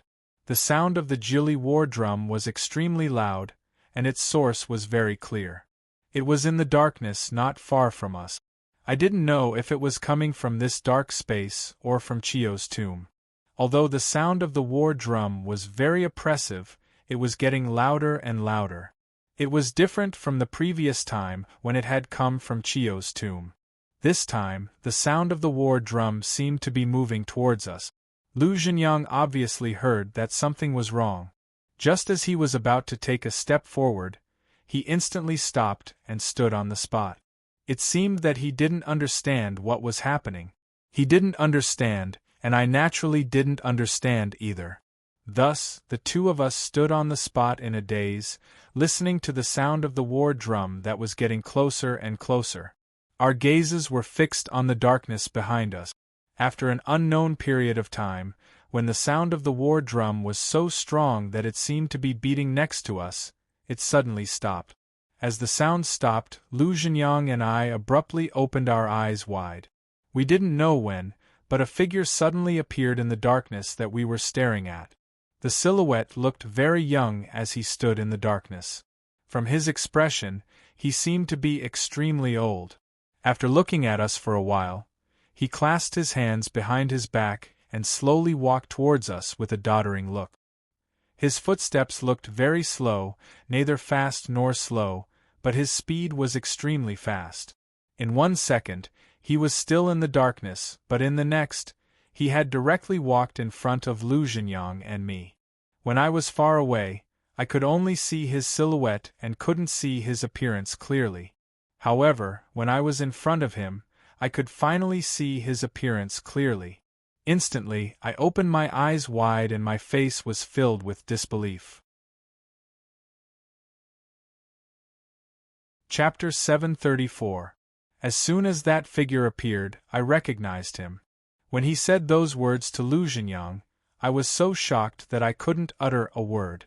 Because this person is the corpse demon I found in the corpse insect back then. To be more precise, it was the evil sacrificial spirit that had possessed the corpse demon. I had asked him many times about the identity of the evil sacrificial spirit, but he didn't answer me. I had guessed it, but no matter how hard I tried, I couldn't believe that he was the ancient god of war, Qi Yu. According to what I had seen in the underground cellar in Shenzhen, the evil sacrificial spirit was a sacrificial spirit from the Shang dynasty. When Tianxiang had summoned him from the 9 serenities, Qi Yu had been defeated in the Battle of Zhuolu in ancient times. The Yellow Emperor had split his body in 2 places. How could they be the same person? I looked at the evil sacrificial spirit in bewilderment. I couldn't figure it out. He didn't pay attention to me and just gazed at Lu Zhenyang. He reached out his hand and grabbed Lu Zhenyang's Qi Yu war axe. He looked as if he hadn't seen the Qi Yu war axe for a long time. His right hand stroked the axe, and his eyes were filled with an indescribable emotion. After a long time, he lifted his head. His eyes became cold again. He raised the Qi Yu war axe and slashed at Lu Zhenyang. At this moment, Lu Zhenyang was still immersed in the shock of Qi Yu's appearance, but when he saw Qi Yu's actions, he obviously sensed danger and was prepared to dodge this attack. But he was still a step too late in the end. A blood-red shadow streaked across the pitch-black sky, and then a crisp sound rang out in his ears. Lu Zhenyang's right hand had actually been chopped off. This is how you use this axe. The evil sacrificial spirit's short body stood there like a towering mountain. He raised the Qi Yu war axe again and placed it on Lu Zhenyang's head, forcing him to kneel on the ground. Then, he looked down at him and said faintly. Lu Zhenyang had been to the Shang dynasty's royal tomb, but he had never seen the evil sacrificial spirit. He didn't know the evil sacrificial spirit's identity. He just knelt there, bewildered and bewildered. He lifted his head to look at the evil sacrificial spirit. He didn't understand why Qi Yu, who had left him the inheritance, would attack him. I was equally baffled by this question. Considering the relationship between the sacrificial evil spirit and me, the inheritance he left behind should have been given to me. Why did he give it to Lu Zhenyang? After passing the inheritance to Lu Zhenyang could be considered as his disciple. Why would he cut off Lu Zhenyang's right hand? While I was pondering this question, the evil sacrificial spirit lowered his head to look at Lu Zhenyang. He coldly said, "Since you've received the first half of my inheritance and you've appeared here today, it can be considered fate. This old man has also given you the second half of the inheritance." After saying that, he extended his hand and grabbed Lu Zhenyang's collar before tossing him into the empty space behind us. He then continued, "This old man's second half of the inheritance is in there. If you can comprehend it within a year, stay here and be this old man's successor. If you can't comprehend it, then stay." The ghost generals outside are still lacking the supervising ghost marshals. I wasn't sure if Lu Zhenyang heard him or not. After he was tossed into the dark void, his figure instantly disappeared without a trace. Only a mournful shriek reverberated in the surroundings. After Lu Zhenyang disappeared, the evil sacrificial spirit turned to look at the axe in his hand. It was as though he was disgusted that Lu Zhenyang had used it before. He tossed it behind him into the void. Then, he turned to me and said, "All right, let's go." At this moment, I was still immersed in the shock of the evil sacrificial spirit's identity. I didn't react and just stood there. The evil sacrificial spirit turned to look at me. "What? Don't you recognize me?" After saying that, he didn't wait for my reply. He grabbed my collar and walked out. The evil sacrificial spirit finally stopped when we were about 100 meters away from the dark void. I had also recovered from my shock. After he put me down, I asked him, "How could you be Chi Yu?" This was the biggest question in my mind. Moreover, I had a good relationship with him, so I didn't hesitate and asked him directly, "Why can't I be Chi Yu?" The evil sacrificial spirit glanced at me. His tone was still calm. After asking the question, he told me everything. After the battle at Zhuolu, the Yellow Emperor had divided Chi Yu into pieces and buried him. He didn't just want to dismember his body, but he wanted to use the natural terrain of Zhuolu and Juri to seal Chi Yu completely so that he would never be able to escape. His plan was perfect. However, before the battle at Zhuolu, Chi Yu, or rather, Monster Emperor Jun, had predicted what would happen next. He had made two preparations. On one hand, he had organized an army to let Chi Yu fight against the Yellow Emperor. On the other hand, he had found the place where the Yellow Emperor wanted to seal Chi Yu in Zhuolu and Jui. He had set up some things in advance to break the formation that the Yellow Emperor had set up. That way, even if they failed the battle, Chi Yu could escape from the Yellow Emperor's seal. Similar to the Yellow Emperor's plan, although the demon god Ling was more intelligent than others, he still underestimated the Yellow Emperor's power. This resulted in Chi Yu being severely injured after he was sealed. A part of his soul fell into the 9 underworlds and was unable to escape. Thousands of years passed, but Chi Yu was still unable to wake up.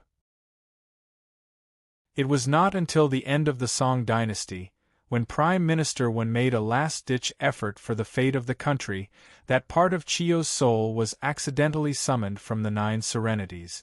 At that time, Minister Wen had no choice but to do so. Although he did not know that the Yin spirit that was summoned was Chi Yu, he knew that it was not a good spirit. Hence, he used his supreme mana to imprison Chi Yu's soul. After performing the Tai Sui dragon transformation ritual, he sealed it again. Later on, when the fruit farmer Yu Fuda accidentally dug out the cellar, the power of the sacrificial evil spirit's soul leaked out. Yu Fuda was bewitched by it. He killed many people and used the ritual of blood sacrifice to finally release it completely. After the part of Chi Yu's soul, which was the evil sacrificial spirit, woke up, he didn't search for his other soul. Instead, he searched for Monster Emperor Jun and the situation of the entire demon race. After that, we met in the Yinshang Royal Mausoleum. At that time, he went to search for Monster Emperor Jun. He naturally didn't find Monster Emperor Jun in the Yinshang Royal Mausoleum, but he found important information and confirmed my identity. After that, we went to the corpse sect together. On one hand, we were chased by the people of Dragon Tiger Mountain, and on the other hand, the evil sacrificial spirit wanted to find out about Monster Emperor Jun and the demon race.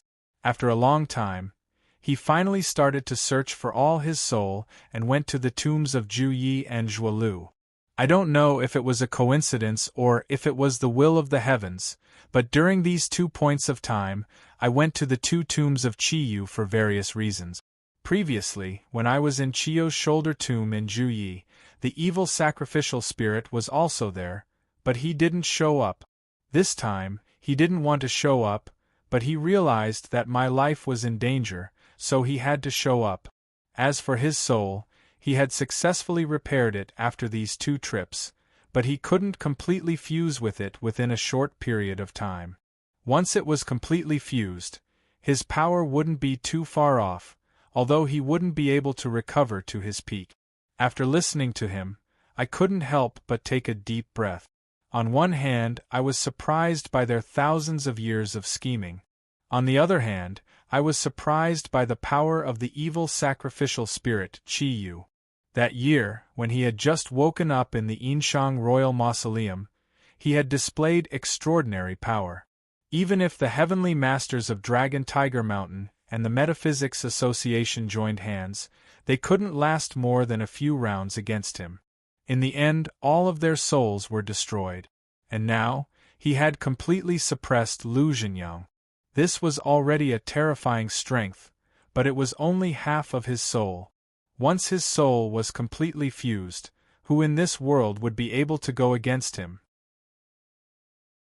While I was shocked, I finally understood what the evil sacrificial spirit had done previously.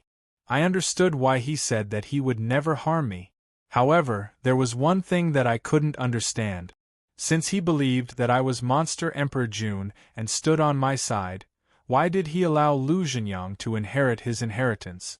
Lu Zhenyang was my archenemy. The evil sacrificial spirit definitely knew that. From what he had done, he should have helped me kill Lu Zhenyang. There was no reason for him to let Lu Zhenyang inherit his inheritance. As I was thinking about this, the evil sacrificial spirit took the initiative to talk about his inheritance before I could ask. According to what he said, according to his and Monster Emperor June's plan, he would successfully revive in his tomb. Hence, before he died, he sealed all of his equipment and some of his true essence in the 2 tombs. That way, he would be able to recover his power at the fastest speed after he woke up. However, things changed. When he woke up again, thousands of years had passed. Everything was completely different. Hence, the things that he and Monster Emperor June had prepared became Chi-Yu's inheritance that everyone wanted. After he finished speaking, I couldn't help but ask him why he allowed Lu Zhenyang to inherit his inheritance even though he knew about the grudge between me and him. Chapter 735. The evil sacrificial spirit's words made me speechless. In my eyes, Lu Zhenyang was my archenemy, but in his eyes, Lu Zhenyang was just a nobody who had inherited his inheritance. He could kill him easily. That was why he didn't care. After a moment of silence, I didn't say anything. In the evil sacrificial spirit's mind, the revival of the monster race was his biggest hope. If he could use Lu Zhenyang, he wouldn't be willing to kill him. Although he was good to me, I couldn't be arrogant. Lu Zhenyang, I had to do it myself. After thinking it through, I didn't mention Lu Zhenyang anymore and turned to look behind me. When Lu Zhenyang had attacked me, the fatty had used his body to block the attack. Lu Zhenyang's Chi-Yu axe had smashed the monster refining gourd together with him. According to my speculation, the fatty had been sucked into the monster refining gourd when he was in danger. However, the monster refining gourd had been smashed, and I didn't know how the fatty was doing. Seeing that I was looking into the distance in silence, the evil sacrificial spirit asked me about it. I told him all of my worries and asked him to wait for a moment. I quickly returned to the place where Lu Zhenyang and I had just fought. I began to search carefully. After the battle just now, the mountain walls were cracked, and countless rocks were flying everywhere. I searched inch by inch and turned over the rocks on the ground, but I didn't find any trace of the devil refining gourd. It seemed that there wasn't even a single piece of the broken devil refining gourd left. According to my estimation, the monster refining gourd had its own space. Even if it had been destroyed, the space inside wouldn't be a problem. However, I couldn't find a single piece of the monster refining gourd. At this moment, the evil sacrificial spirit followed me. Seeing my anxious face, he said, "The monster refining gourd is a divine tool. It won't be destroyed easily. Get out of the way." My eyes brightened when I heard him. Right, the monster refining gourd and the Chiyu axe belonged to him. No one could be more familiar with them than him. Why didn't I think of that? I hurriedly dodged to the side. The evil priest nodded and didn't say anything else. He lifted his leg and walked a circle around the place where Lu Zhenyang and I had fought. In the end, he stood at the spot where I had been standing. He raised his hands, right palm up and left palm down, as though he was hugging Tai Chi. A white mist instantly appeared between his hands. As he moved, the mist gradually expanded. After a few breaths, he didn't seem to make any movements, but the white mist between his hands suddenly dispersed and spread out in all directions. Soon after, within a radius of 12 meters, the rubble and debris on the ground all rose into the air. Soon after, it fell to the ground again, but there were some tiny particles that remained, still floating in the air. After all the debris fell to the ground, the tiny particles gathered together under the influence of the white mist, forming a bronze ball. The evil priest waved his hands, and the bronze ball flew into his hands. After doing this, the evil sacrificial spirit extended his hand and placed the bronze ball in front of me. This is the monster refining gourd. I was stunned and quickly asked, how did it become like this? Will the space inside be affected? Will the people inside be able to survive? The evil priest shook his head. In this world, the strongest power is the passage of time. Even an ancient divine tool can't withstand the ravages of time. My axe, in terms of quality, can't be compared to the monster refining gourd. However, after Lu Zhenyang obtained it, he nourished it for a period of time and recovered its previous power. However, the monster refining gourd hasn't been nourished. The power of thousands of years has weakened it to an extremely weak state. That's why it was destroyed by the axe. However, you don't need to worry. The divine tool has its own magical powers. Even if it's damaged, the space inside won't be affected. The people inside will be fine too. After listening to him for a long time, I finally relaxed after hearing the last 2 sentences. As long as the fatty was fine, everything was fine. After exhaling in relief, the evil priest rubbed the monster refining gourd between his hands. The bronze ball instantly reverted to its original appearance. Then, he threw the monster refining gourd to me. After I caught it, the evil priest continued, from the extent of the damage, it will take 1.5 years to recover before it can be used again. Take it first. When the fatty wakes up, give it to him. Since the fatty was fine, even if the monster refining gourd couldn't be used anymore, I wasn't worried. However, after hearing the second half of the evil priest's sentence, I was bewildered. The fatty was the current owner of the monster refining gourd, but the monster refining gourd was Chiyo's item. The evil priest had already woken up. Why didn't he take back this divine tool? Why did he still give it to the fatty? I asked the evil priest doubtfully. He said, first, he got it from my grave and it has already recognized him as its owner. Second, then, he paused and turned to look at me. Second, he's your friend, and the monster refining gourd is a gift from you. How could I take it back? Listening to his words, I couldn't help but be speechless. I thought about the relationship between him and me before nodding. I didn't continue on this topic, but asked him instead, can you get the fatty out of there? I won't be at ease until I see him with my own eyes.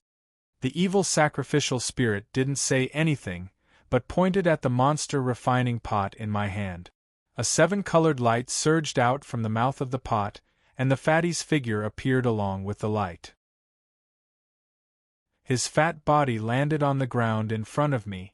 He was still unconscious. I was worried and hurried to check his breathing. Then, I urged my true essence to enter his body to check his condition. His condition wasn't good, but it wasn't as bad as I had imagined. He had fainted because he had consumed too much true essence. As for the power of Lu Zhenyang's axe, it was mainly blocked by the demon refining pot. Although the remaining power had damaged the meridians in the fatty's body, looking at his situation, As long as he woke up and recuperated for a few days, he would be fine. After confirming the fatty's condition, I finally relaxed. However, looking at the fatty's huge body, I became worried. With my cultivation, it wasn't that I couldn't move him, but it wouldn't be easy to move such a big person. In the end, I asked the evil priest to put the fatty back into the monster refining gourd. When he woke up, he would be able to control the monster refining gourd and come out. Since the fatty had already woken up, I didn't have to worry about this matter anymore. I prepared to leave, so I called for Lu Ruxu. During the battle with Lu Zhenyang, he had also helped. However, after the evil priest appeared, he just stood in the distance and didn't come over. When he heard my call, he didn't say anything.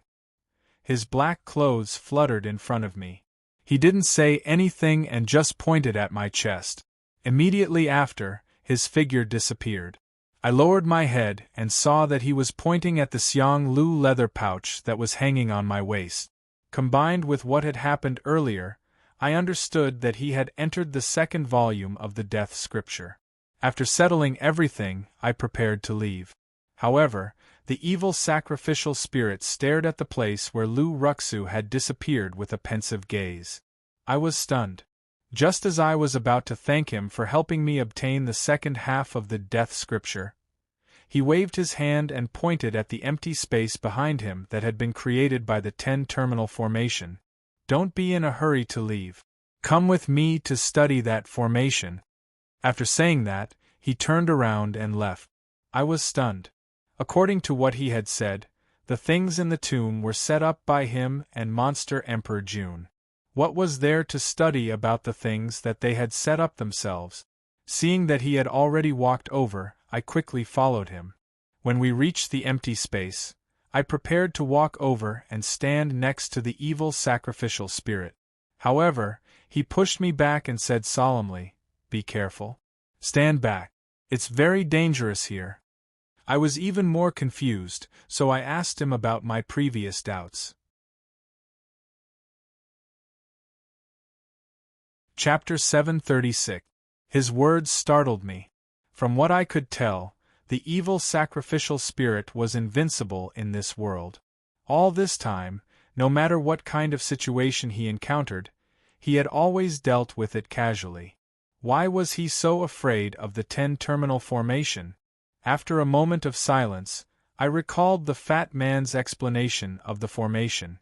I told the evil sacrificial spirit, "This formation is called the 10-terminal formation. It's made up of 9 palaces, great formations, and a hidden formation. The fat man and I used the 9 cauldrons to break the 9 palaces, great formations. The darkness in front of us is the last formation." The fat man was still unconscious, so he couldn't explain the formation in detail.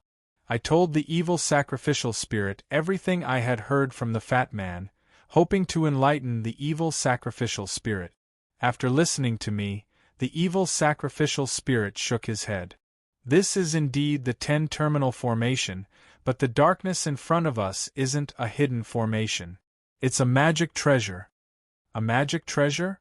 I was surprised and asked, "What kind of magic treasure?" The evil sacrificial spirit shook his head again. "I don't know what kind of magic treasure it is. I set up the 10-terminal formation with my own hands, and the 81 bronze statues in the formation were transformed from the great monsters under my command. But what is sealed in the 9 palaces great formation is..." At this point, he paused for a moment and changed his words. "The seal isn't some kind of concealment array formation. After thousands of years, I don't know who came to this place and swapped the sealed item for a magic treasure, leaving it here." After saying that, he stretched out his hand and pressed forward.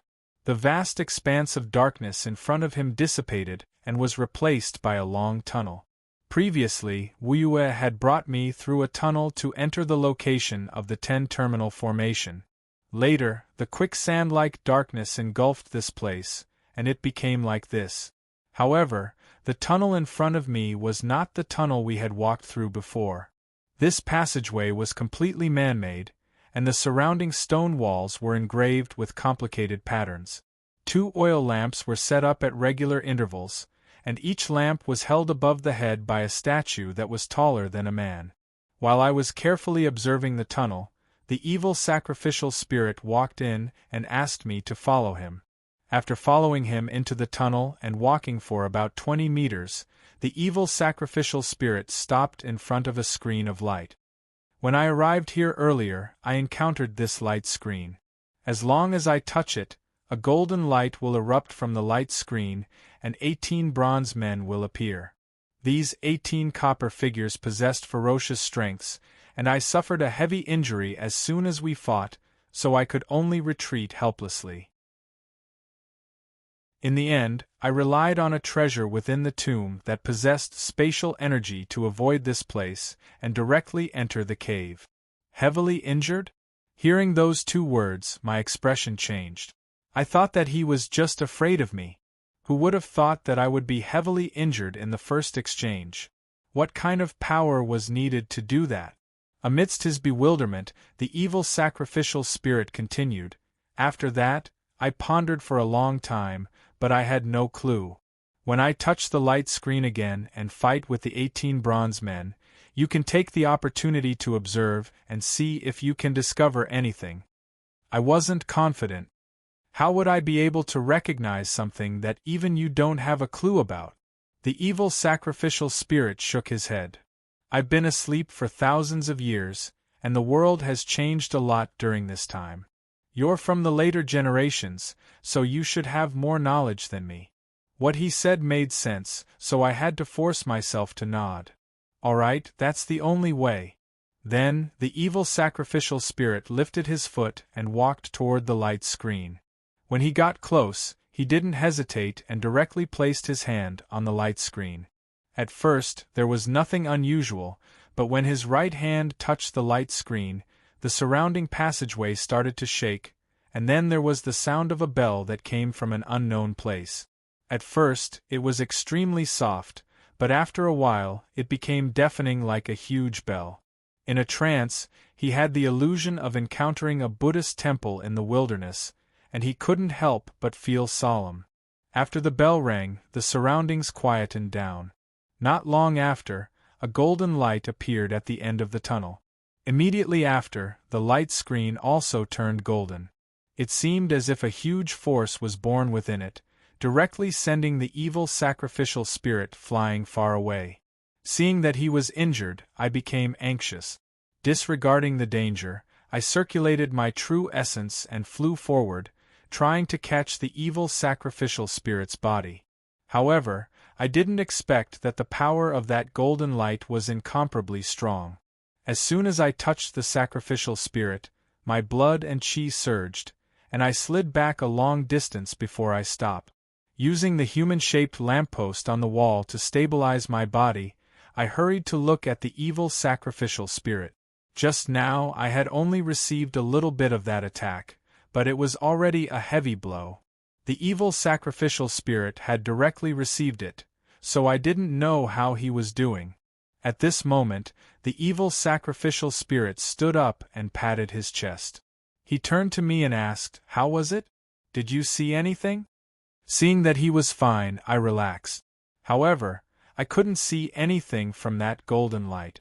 Hearing that, I turned to look at the light screen again. However, the golden light had disappeared, and it had returned to its original appearance. Among the spells and tools that I knew, the one that was closest to this golden light was the divine golden light spell that I had learned from the death scripture.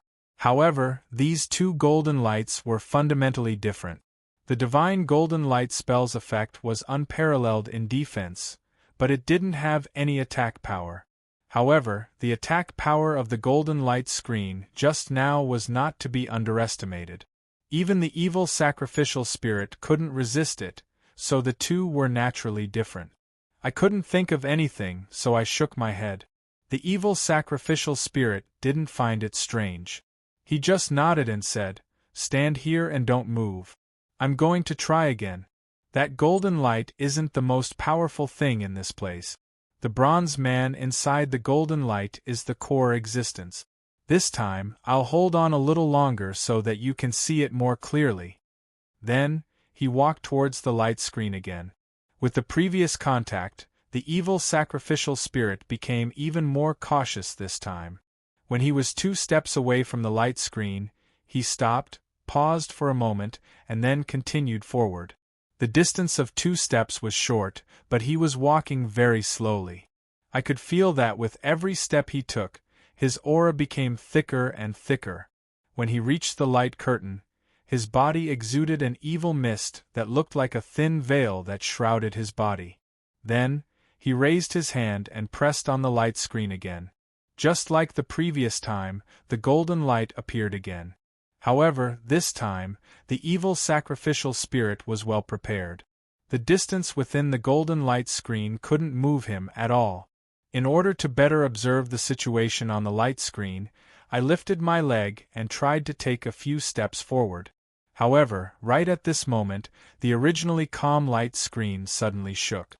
Not long after, the light screen that had already turned golden actually had a human figure slowly appearing. At first, those shadows only moved on the light screen. They punched and kicked the evil sacrificial spirit in front of the light screen. Each of their punches carried terrifying power. However, the evil sacrificial spirit was well prepared. He controlled the mist around him to create a shield in front of the light screen, completely blocking the attacks of those shadows. I was a little puzzled. Didn't the evil sacrificial spirit say that those bronze men were very strong? How come they were evenly matched? While I was pondering, the evil sacrificial spirit suddenly roared. Then, his body, which was as steady as Mount Tai, began to retreat. Shortly after, the entire light screen rippled like water. One by one, the golden bronze men flew out of the light screen and chased after the evil sacrificial spirit. I had seen many bronze men in the 10-terminal formation, but these bronze men in front of me were different. The bronze men in front of me were dozens of feet tall and had different shapes. All of them looked ferocious. However, the bronze men in front of him were only the height of a normal person. Their facial features were regular, and their entire bodies were golden. Their muscles were bulging, and they gave off an imposing aura. The most obvious characteristic was that the heads of these bronze men were bald. After getting out of the golden light screen, the bronze men's aura rose again. Each of them looked like a god. At first, the evil sacrificial spirit could fight evenly with them. However, after they got out of the light screen, the evil sacrificial spirit could only struggle. After using his true essence to block another attack from the bronze men, the evil sacrificial spirit took the chance to ask me, "How was it?" Actually, I didn't need to wait for the evil sacrificial spirit to ask. At first glance, I knew something was wrong. Each bronze man had a different shape.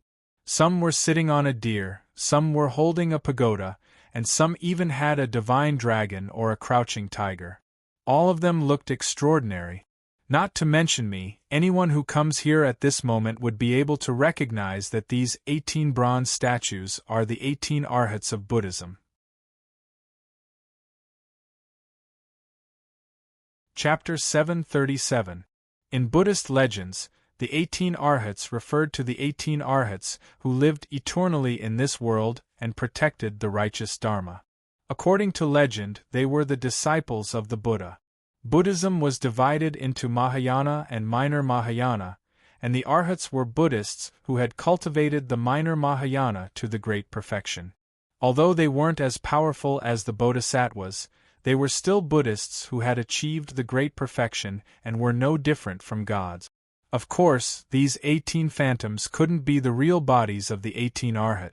Otherwise, the evil sacrificial spirit wouldn't have only been injured.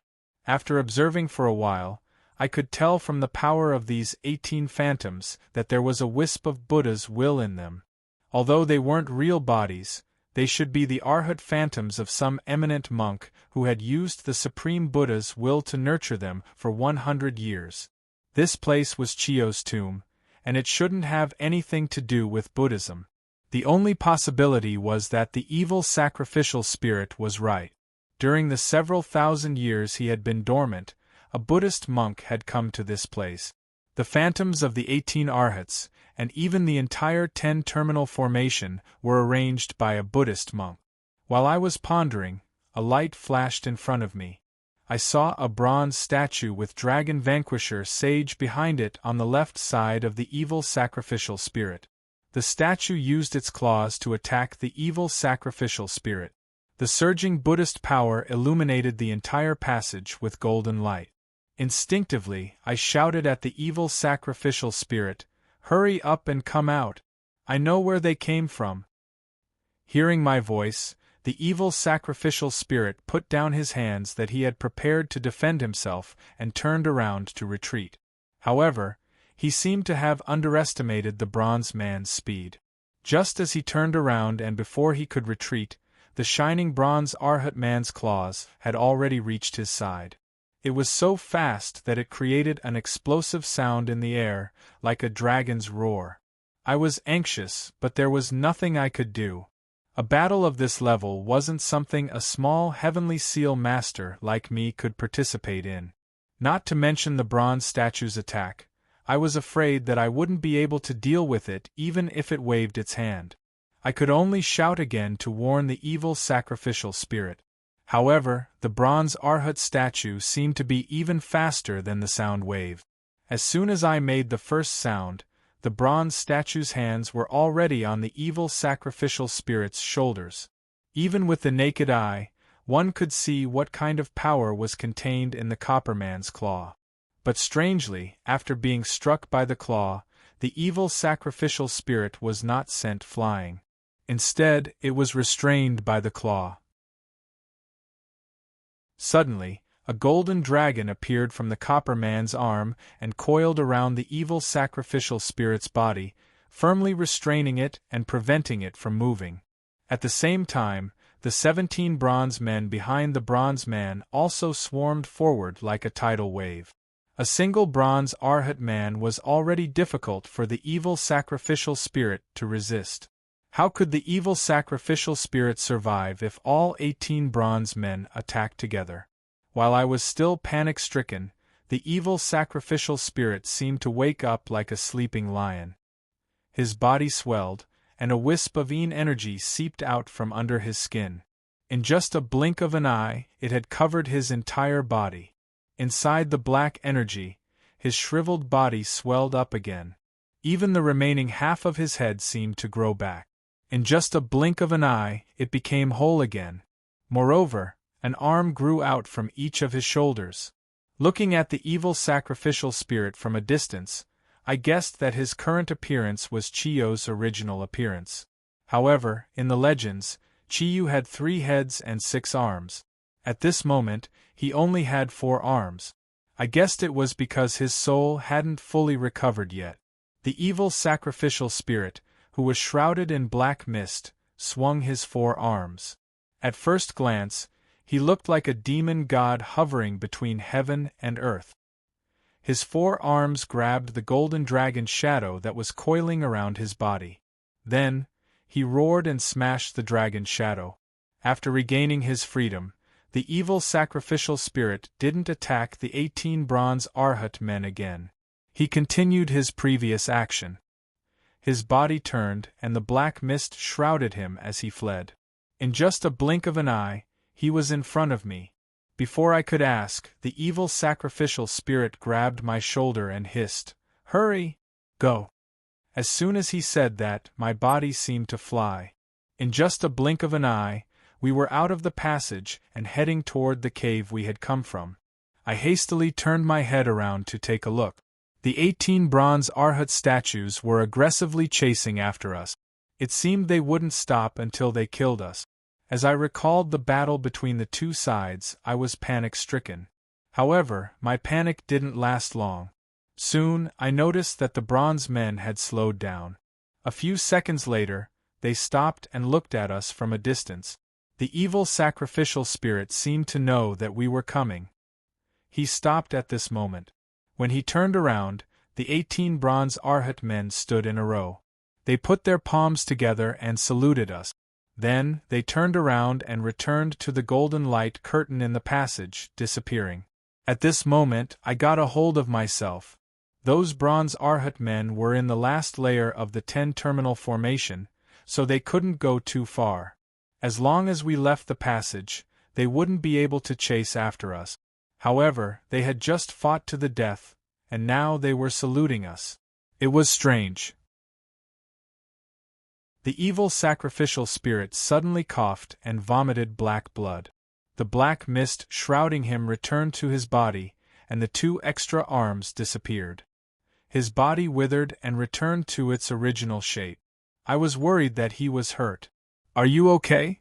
The evil sacrificial spirit shook his head as if he didn't care. "Tell me about those bronze men." "I'm okay." I didn't ask further. I thought for a while, then told him about the 18 Arhat men. Buddhism was introduced to China during the Han Dynasty. At that time, the evil sacrificial spirit had been asleep for more than 1,000 years. Of course, he didn't know these things. As for me, although I had been studying metaphysics for a long time, I didn't know much about Buddhism. I didn't have much contact with them. The only contact I had was with Miao Ju, the monk who had helped me in the underground cellar in Shenzhen. Miao Ju had invited me to the reclining Buddha temple to discuss Buddhism. However, I had been busy with other things and had forgotten about it. I briefly told the evil sacrificial spirit what I knew about Buddhism. However, before the evil sacrificial spirit could answer, the golden light curtain in the distance started to change. At this moment, the 18 bronze Arhat men had just entered. The light curtain, which used to be as calm as an ancient well, suddenly rippled, and a series of patterns emerged. I glanced at them and vaguely recognized the patterns. They were Sanskrit. Sanskrit was an ancient Indian language, which was also the language of Buddhism. It was normal for the 18 bronze Arhat men to have Sanskrit on them. However, although I knew a lot about geomancy and metaphysics, I was a complete layman in Buddhism. Of course, I didn't know these complicated Sanskrit characters. The evil sacrificial spirit didn't even know the 18 Arhats, let alone Sanskrit characters. While explaining to the evil sacrificial spirit, I continued to study the Sanskrit characters on the light curtain. It was strange. The Sanskrit characters looked like scribbles, but as I stared at them, my mind began to understand their meaning. The Sanskrit roughly explained the cause of this seal. It was said that a monk named Fa Yuan had discovered this place when he was traveling around the world. He observed the monstrous demonic aura within the seal, and after some investigation, he still could not figure out what was inside. He was also afraid that the demonic creature would come out and bring disaster to the human world, so he stayed here until he passed away. He even combined his cultivation with a temple treasure in his hand to leave this seal. At the end of the Sanskrit characters, it was written that only monks with a predestined relationship with Buddhism could read these characters. Of course, the monks who could read these characters had to inherit his will and continue to explore this place until the demon inside was completely destroyed. If they didn't have enough strength, they could go to the light curtain and chant the name of Buddha to take the Buddhist treasure to help them. After reading the characters, I was speechless. According to Fa Yuan, only monks with a predestined relationship with Buddhism could read these Sanskrit characters. However, I wasn't a monk, nor was I an eminent monk. How could I read these characters? Did I have the predestined relationship with Buddhism that he had mentioned? After pondering for a long time, I couldn't find an answer. After explaining to the evil sacrificial spirit, he kept silent for a while. Then, he said, "The power of the magical treasures in this place isn't ordinary. I should follow the Sanskrit characters to take the Buddhist treasure." I had the same idea. I carefully walked into the passage and arrived in front of the golden light curtain.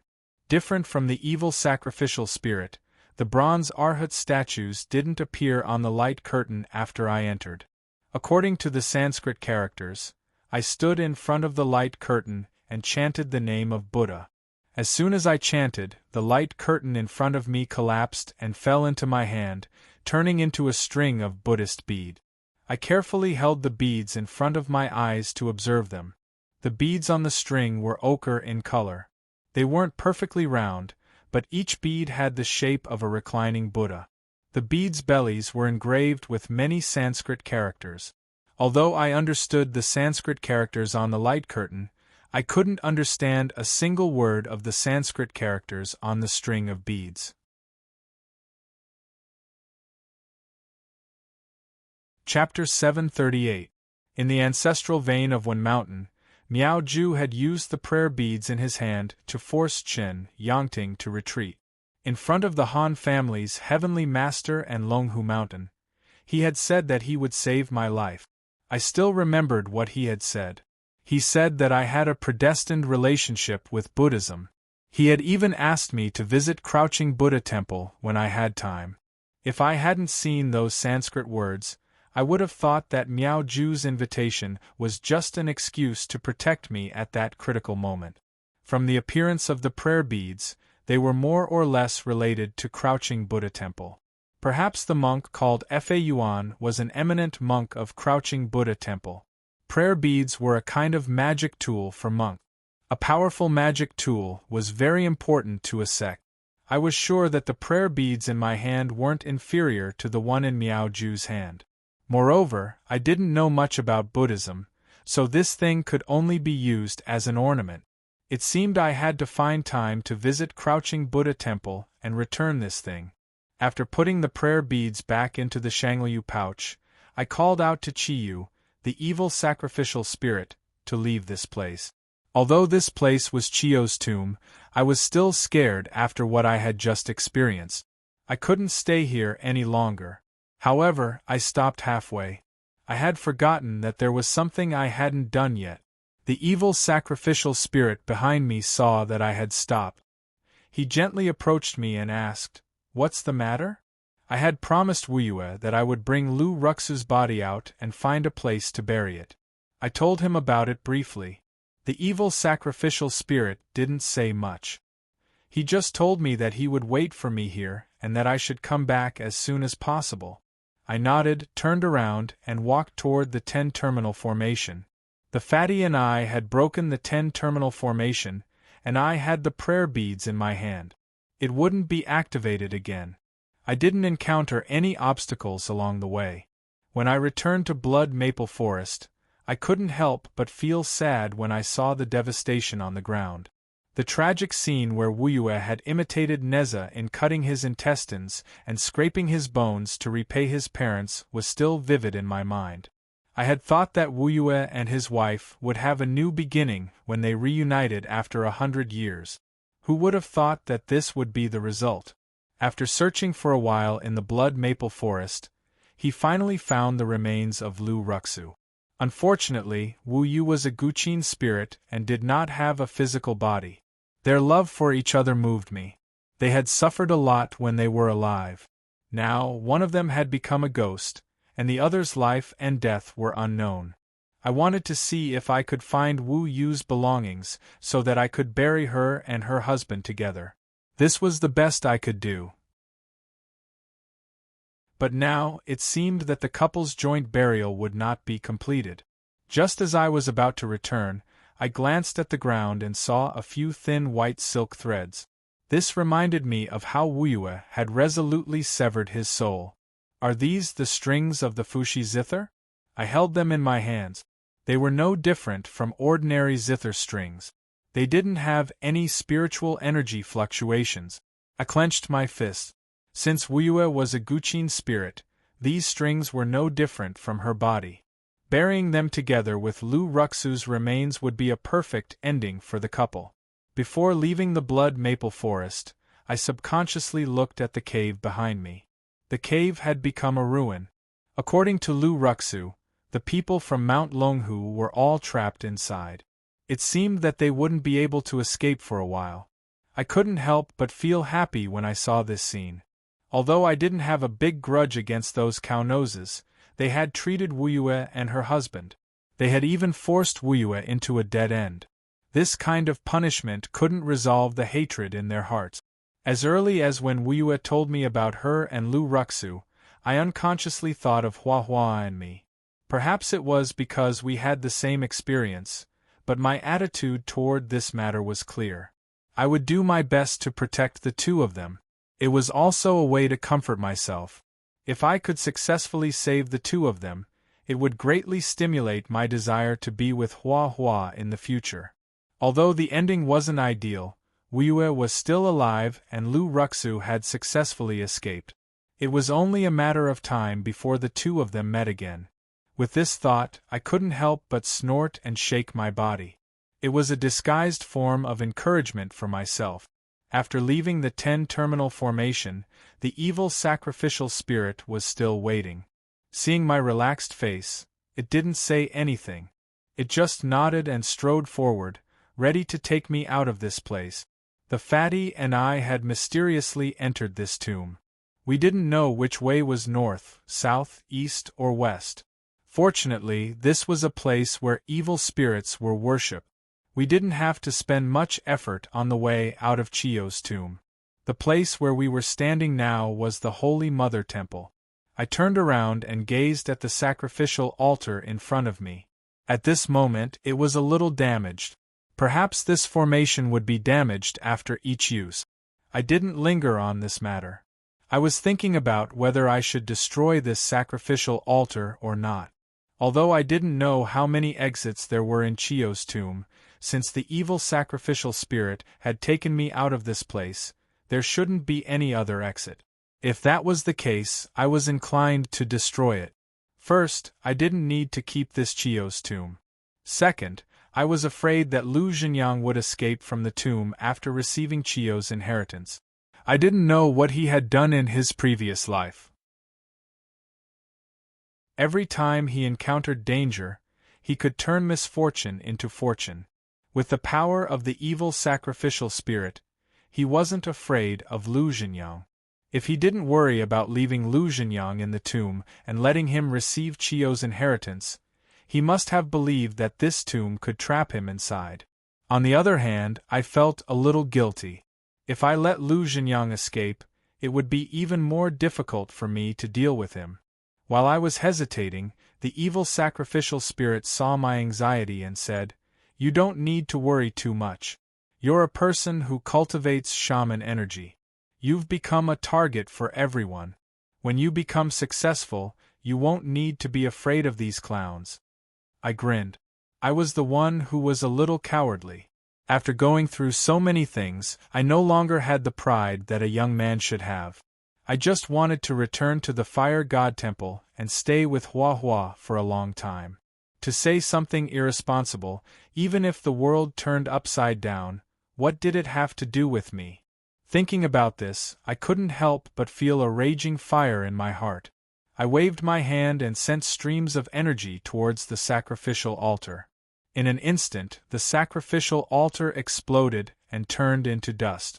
I waved my hand and brought the evil sacrificial spirit out of the Holy Mother Temple. I was going to find a good place to bury Wuyue and his wife. After searching around the mountain, I finally found an auspicious spot. This spot was located in the small forest on the mountainside.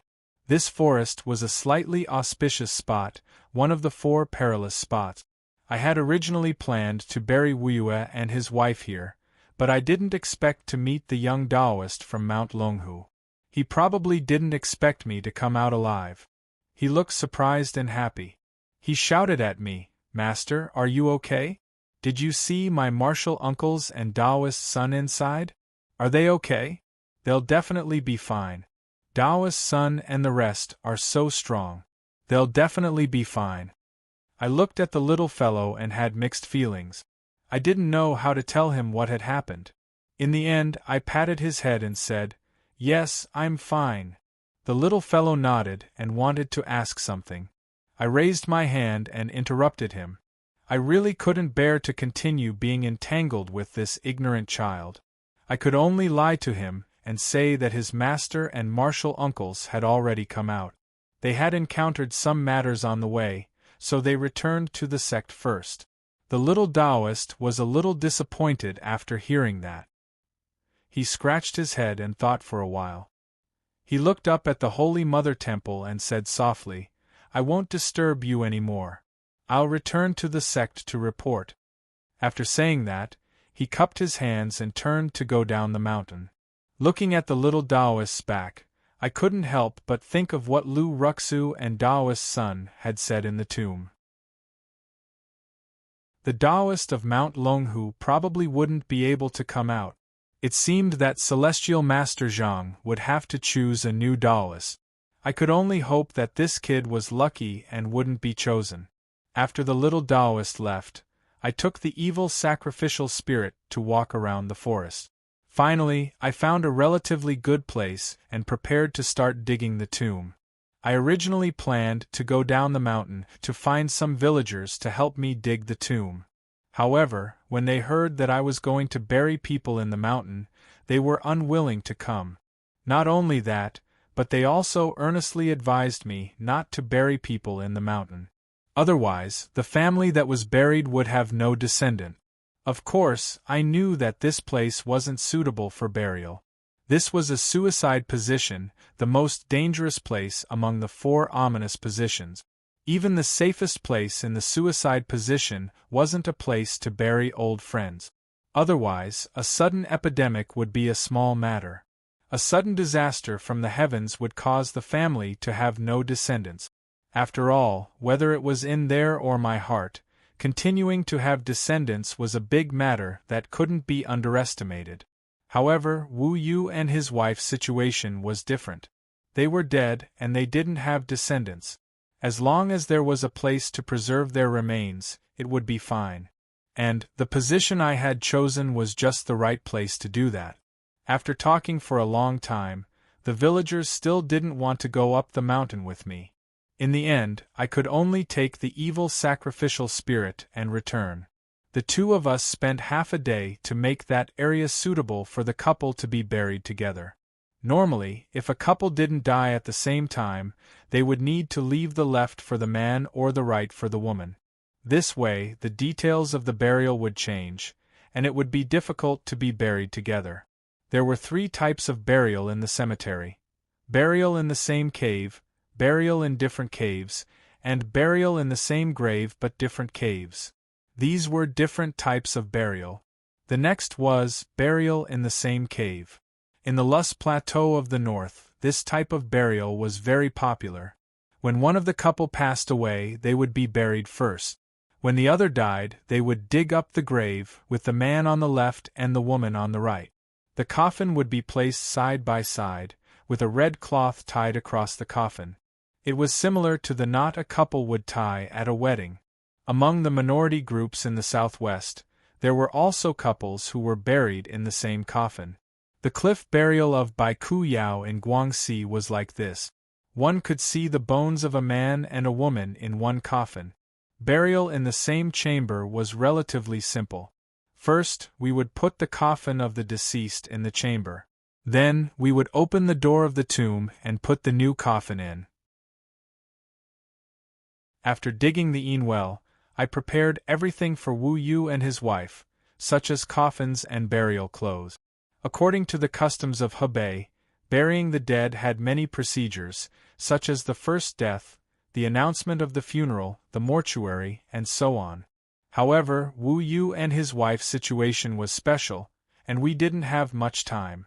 So, we simply followed my procedures.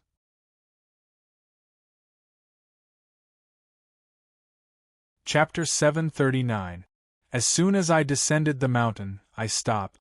The evil sacrificial spirit was puzzled and asked, "What's the matter?" I didn't answer him immediately. I had told Wang Kuan at the airport that I would definitely cure little Wang Li after this matter was over. However, I had only said those words to comfort him on a whim. Now that the matter here was over, it was obvious that I had to return. However, if I didn't treat little Wang Li after returning, wouldn't I hurt Wang Kuan and his wife? I sighed as I thought about this. After the evil sacrificial spirit heard my words, he looked pensive. He didn't know about little Wang Li's matter. At that time, He was still in the Inshu royal tomb. However, looking at his current appearance, he seemed to have his own thoughts. I couldn't help but be curious, so I asked, "Do you have a solution?" After hearing my words, he didn't immediately reply. He just smacked his lips and asked me to tell him about little Wang Li's matter in detail. I was overjoyed. Although he didn't immediately agree, his current state showed that he had a solution. I couldn't help but be overjoyed. After more than a year of contact, not to mention Wang Yongjun and Wang Kuan, I liked little Wang Li very much. Not to mention that he was Zhang Canwen's disciple, the successor of Mount Wan. Back then, I had personally promised Grandpa Zhao that I would continue the inheritance of Mount Wan.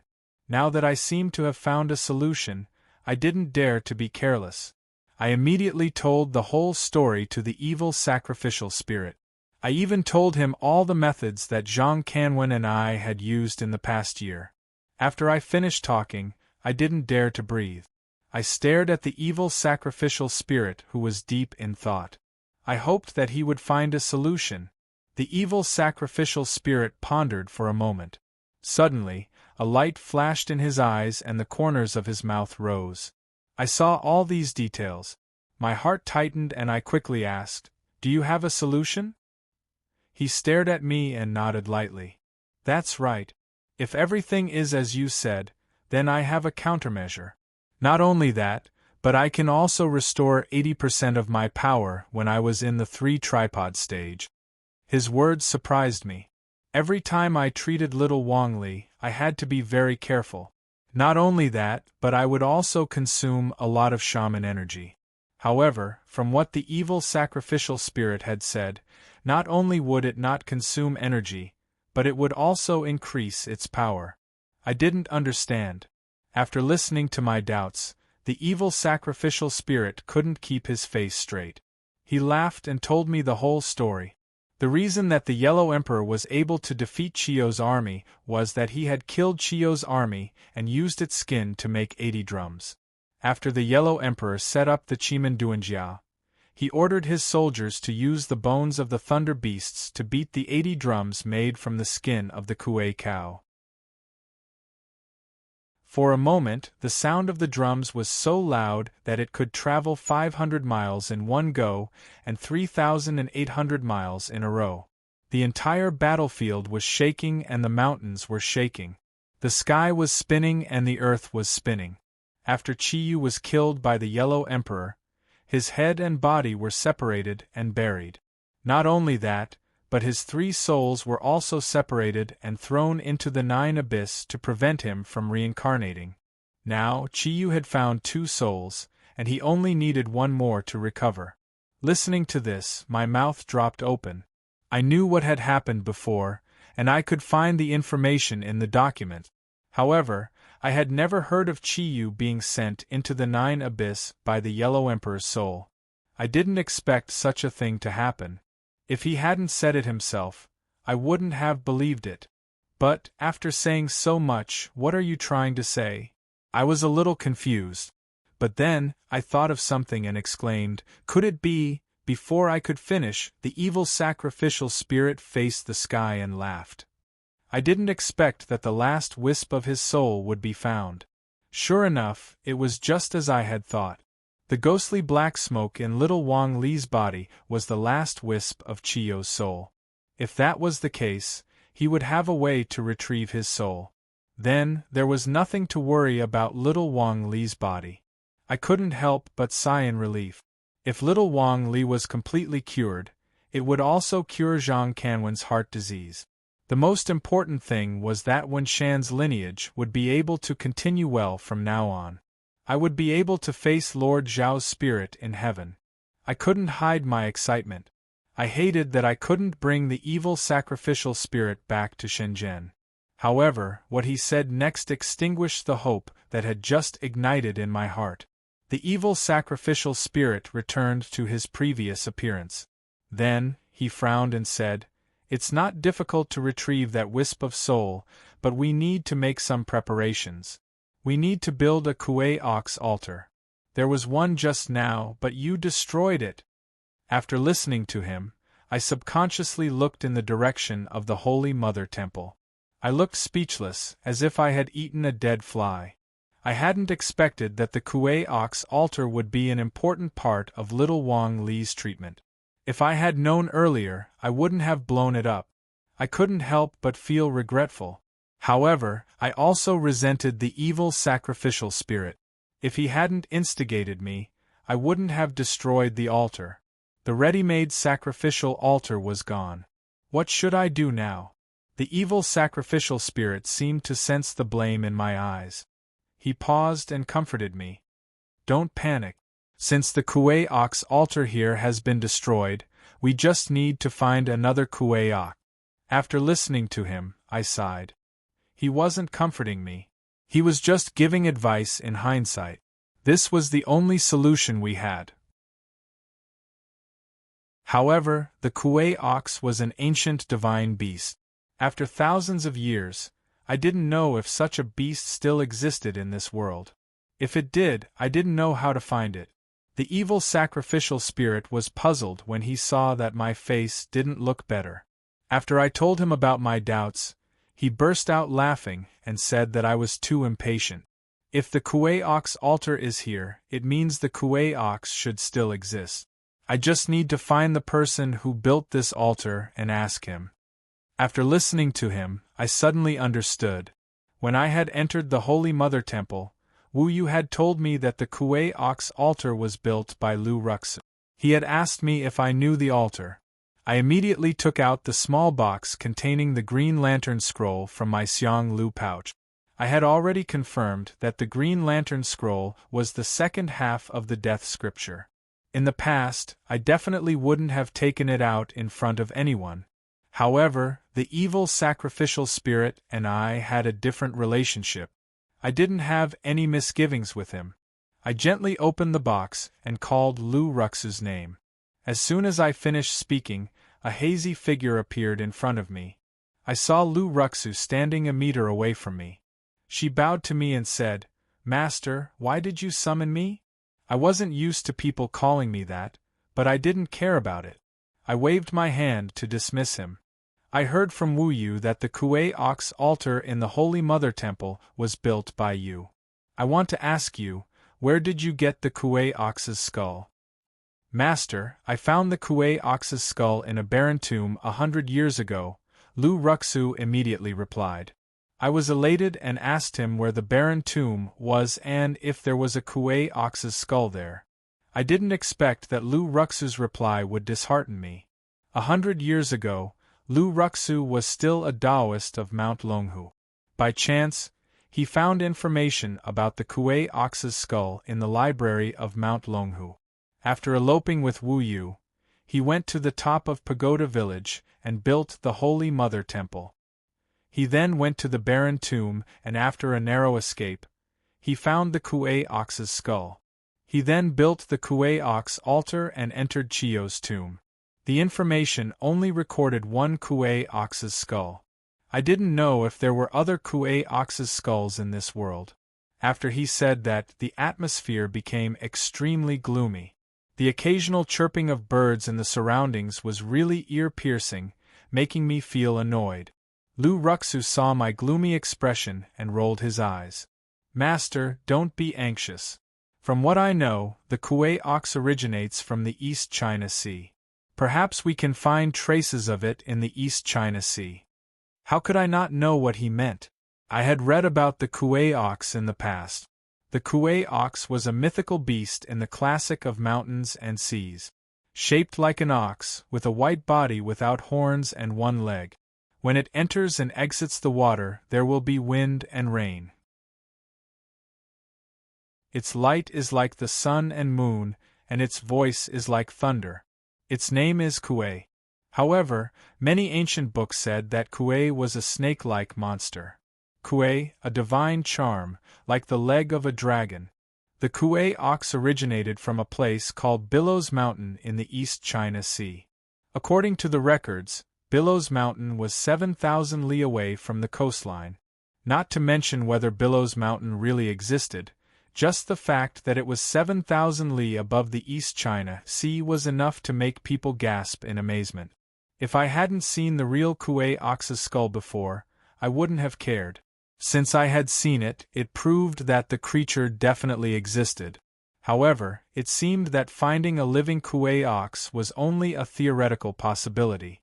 After Lu Ruxu heard what I said, he lowered his head and silently pondered. After half a minute, he opened his mouth again. It's still too early to give up. In Yugong, it says, Qingzhou, Wei and Zi are two roads, and the seashore is wide. This is the East China Sea, in the present Dengzhou. According to what I know, the East China Sea in ancient times is the current Yellow Sea. Even though we don't know if Billows Mountain is really above the Yellow Sea, we should at least go there to investigate before we know. His words pulled me back from my dejected mood. Currently, there was indeed only one way to go. Since there was still a sliver of hope, we couldn't just give up. If we really couldn't find Billows Mountain, we would make other plans.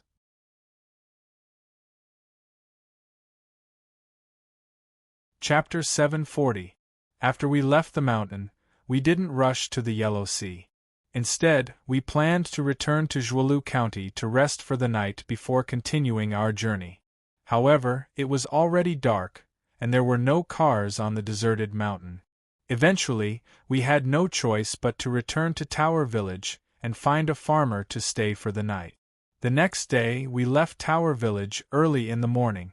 We hailed a taxi at the foot of the mountain and hurried to the county. Zhuolu County was located in Zhangjiago City, Hebei Province, and the nearest Yellow Sea port to Zhangjiago was Qingdao. Although the distance between the two places wasn't far, the evil sacrificial spirit didn't have any identification. He couldn't take public transportation. After thinking for a while, we decided to take a taxi to Qingdao. When we arrived at Qingdao, it was almost evening. We found a hotel and checked in. Then, we discussed our next step with the evil sacrificial spirit and Lu Ruxu. Although the evil sacrificial spirit was from that era, he didn't participate much in this matter.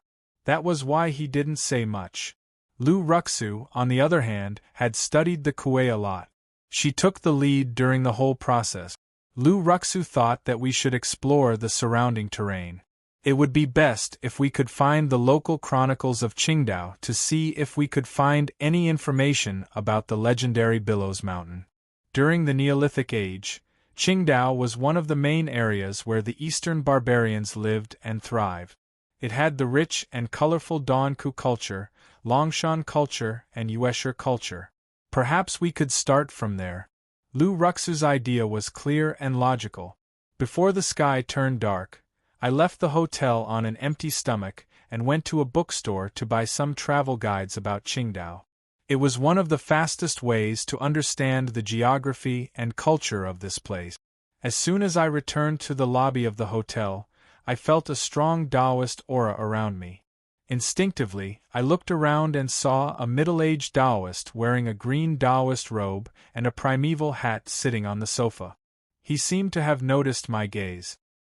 His closed eyes suddenly opened and looked in my direction. With just one glance, I could tell that this man wasn't ordinary. He was at least at the early stage of the Seal Heavenly Master realm. I couldn't help but be vigilant. It wasn't a good thing to meet a Seal Heavenly Master here. Moreover, this man had appeared out of nowhere. After the previous events, I had an instinctive aversion to Taoist people. After thinking about it, I decided it was better to avoid unnecessary trouble. I pretended that I didn't know anything. I retracted my gaze and prepared to return to my room. Just as he closed the door and before he could sit down, there was a knock on the door. I furrowed my brows and asked from the doorway, "Who is it?" "Mr. Zhou, I have something important to tell you. Please open the door and let this poor Taoist speak in detail." The person at the door spoke with great vigor and was quite courteous. As soon as I heard his voice, I remembered the Taoist in blue I had just met. I opened the door and saw that it was him. Since he was coming for me, there was no reason for me to hide. I paused and subconsciously mobilized my Tao Qi. I was slightly on guard. After opening the door, the Taoist priest didn't come in. Instead, he stood on the spot and cupped his hands towards me. I am Lu Zongqing of Laoshan. Today, I have come under the orders of my master to invite Mr. Zhou to my Supreme Purity Palace for a chat. Looking at his appearance, he didn't seem like he was here to cause trouble. However, I had never come into contact with this Supreme Purity Palace. After pondering for a moment, I still nodded and politely said, "Taoist priest is too courteous. Please enter the room to speak." After saying that, he stepped aside to let him enter the house. After the Taoist priest sat down, I took the initiative to ask, "Taoist priest Lu, do you recognize me?" Lu Zongqing cupped his hands towards me. My Laoshan mountain was fortunate enough to occupy one of the 72 blessed lands. A few days ago, I followed my senior martial brothers to the heavenly grand ritual and had the opportunity to meet Mr. Zhou. It was during that trip to Mount Wangwu that I learned of Mr. Zhou's peerless talent. After hearing his words, I relaxed. Since he was from one of the 72 blessed lands, he most likely wasn't here to cause trouble. Taoist priest is too serious. May I ask why you have come today? I handed him a cup of tea.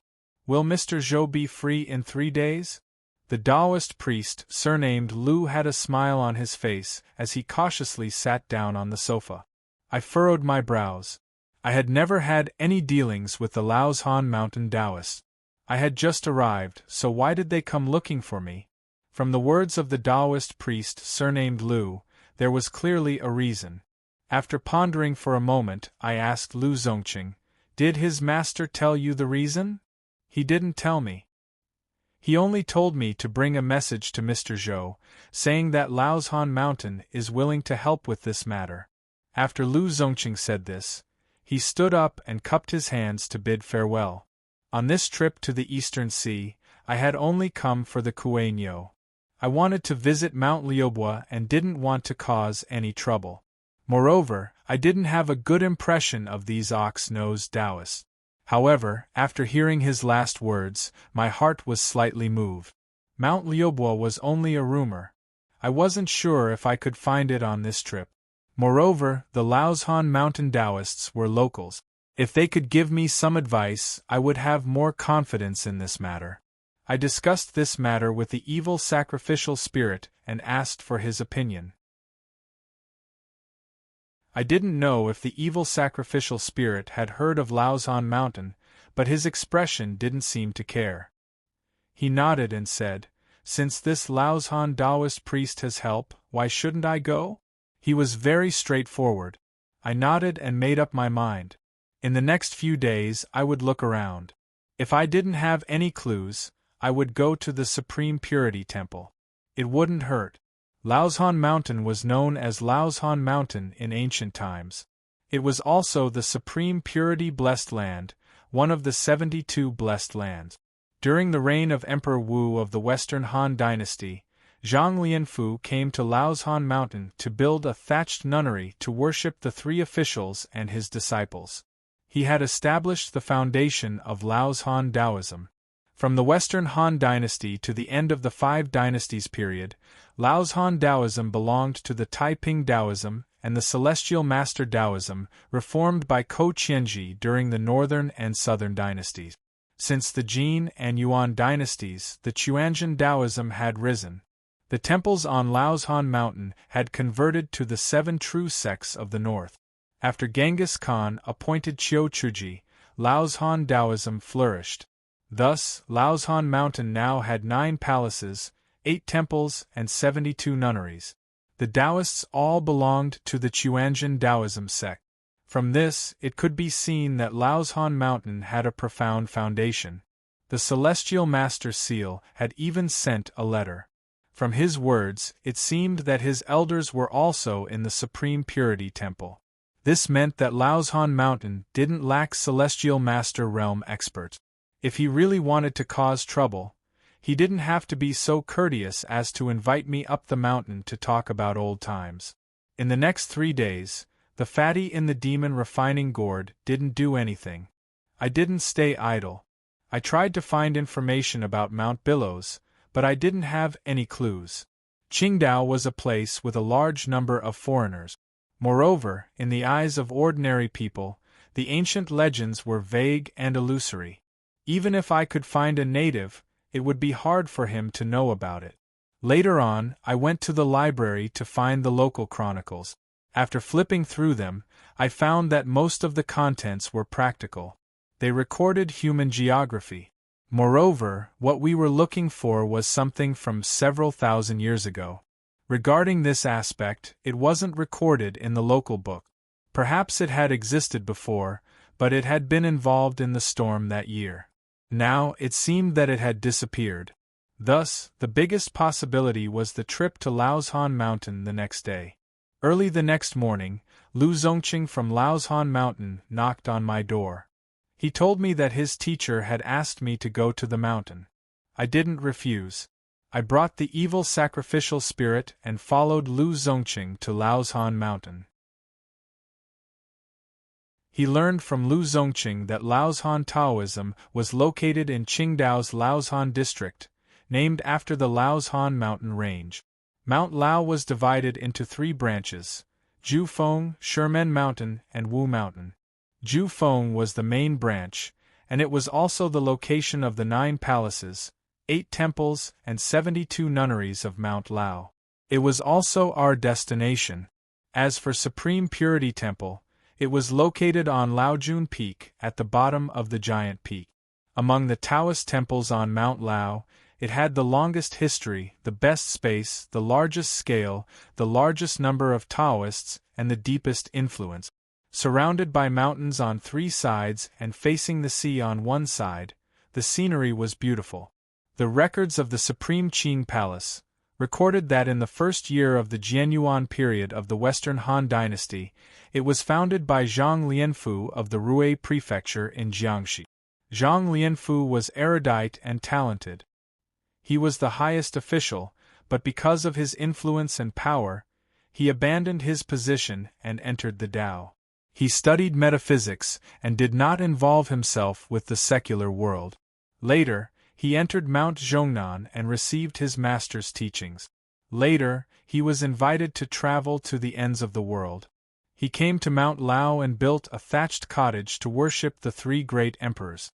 In the year of Gui Mao, he built a temple to enshrine the 3 pure ones, and renamed it the Tai Qing Palace. In the 2nd year of Xiuan, he appointed his disciples Lu Fangqing and the others to continue the work of the temple, while he returned to Jiangxi and lived in seclusion in the Sanyuan Palace. In the future, he would frequently visit Mount Lao and tour the famous places of the East Sea. Therefore, Mount Lao was named after the Grand Pure One among the 72 blessed lands. Our hotel was located in the southern part of the city. It wasn't too far from Mount Lao's scenic area. We arrived there in about an hour. Although it wasn't a special festival, there were many vehicles of all sizes parked in front of Mount Laoshan's scenic area. There were also many tourists coming and going. It seemed that the development of Mount Laozhan had indeed made great progress in recent years. Mount Lao's scenery was worthy of its title as one of the 7 famous mountains. However, we didn't have the mood to stay and admire it. Under Lu Zongqing's lead, we went around the development zone and turned into a small path, heading directly to the Taiqing Palace. Due to my instinct as a geomancy master, I paid attention to the surrounding geomancy along the way. However, after observing for a long time, I could only get a general idea. Moreover, I felt that there was some kind of restriction here. The aura of geomancy here was much more vague than in other places. Lu Zongqing, who was walking next to me, noticed my confusion. He smiled and explained, "Mr. Zhou is a dragon among men. Of course, you're very skilled in feng shui. However, our Lao Mountain is not a normal place. This is the cultivation ground of our Lao Mountain disciples. Moreover, it is in the secular world, so we naturally have to protect it. Thus, the founder of Mount Lao set up a restriction here to prevent external forces from destroying our precious cultivation ground."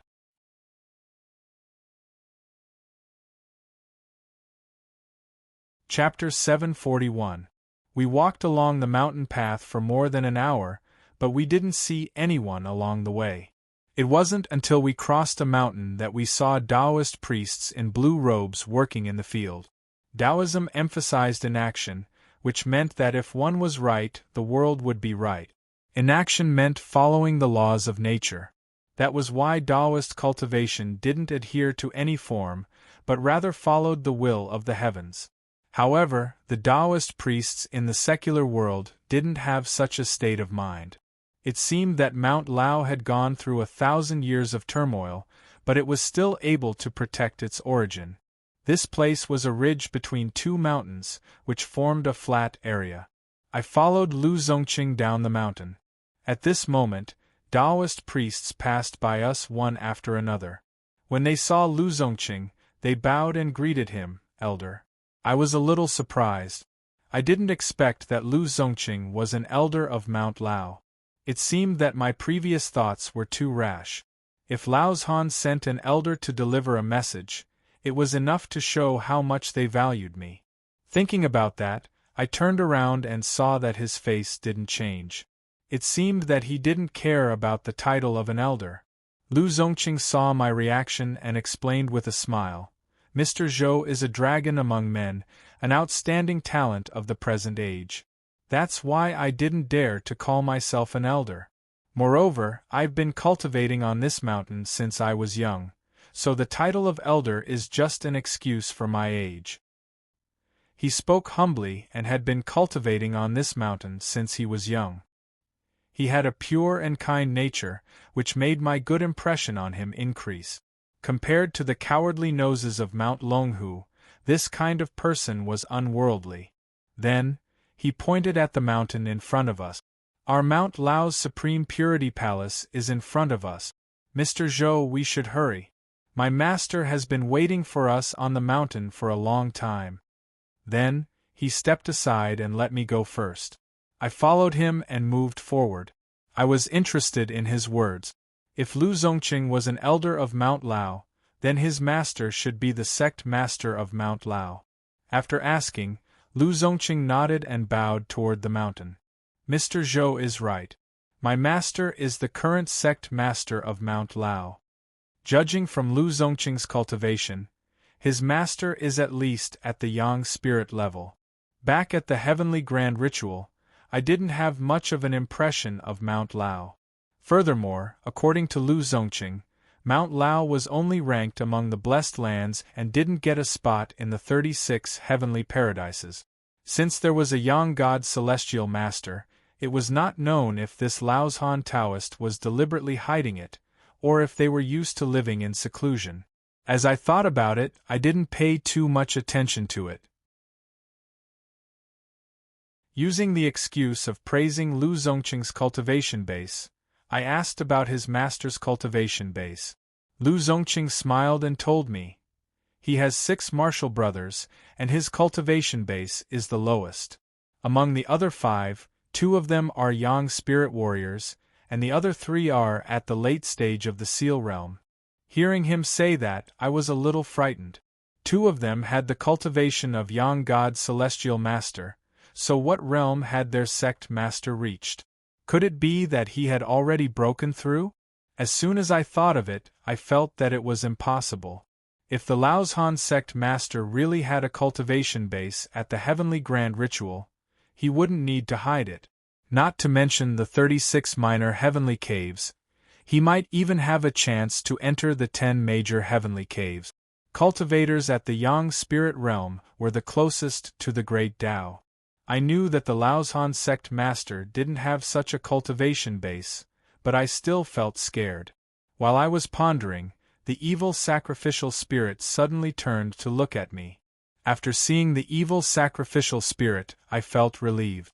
With him here, even if the Laozhan sect master was a hidden expert, it didn't matter. Although I hadn't asked about the evil sacrificial spirit's cultivation base, he was at least at the ascending realm, and it was even possible that he had reached the Red Cloud realm. With him here, even if there were 2 Laozhan sect masters, we would still be safe. With that thought, I exhaled and stopped thinking about it, heading up the mountain with large strides. This place was shaded by greenery. Standing at the foot of the mountain, I couldn't see any traces of any buildings. I followed Lu Zongqing to a small path around the mountain. Previously, I hadn't been able to see how tall the mountain was from the foot of the mountain.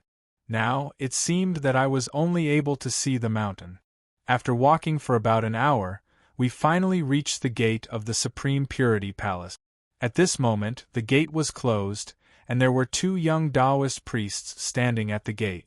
When the 2 young Taoist priests saw us coming, they respectfully greeted Lu Zongqing, elder, and then slowly opened the gate. Lu Zongqing turned around and cupped his hands at me. Then, he made an inviting gesture and said with a smile, "The sect master has ordered that the Supreme Purity Palace is closed today. Only Mr. Zhou can enter. I can only escort you here." Then, he looked at the evil sacrificial spirit behind me and then at me, asking for my opinion. His words made me frown. Originally, I thought that with the evil sacrificial spirit, there wouldn't be a problem. Who would have thought that there would be such a situation? I turned to look at the evil sacrificial spirit, my eyes inquiring.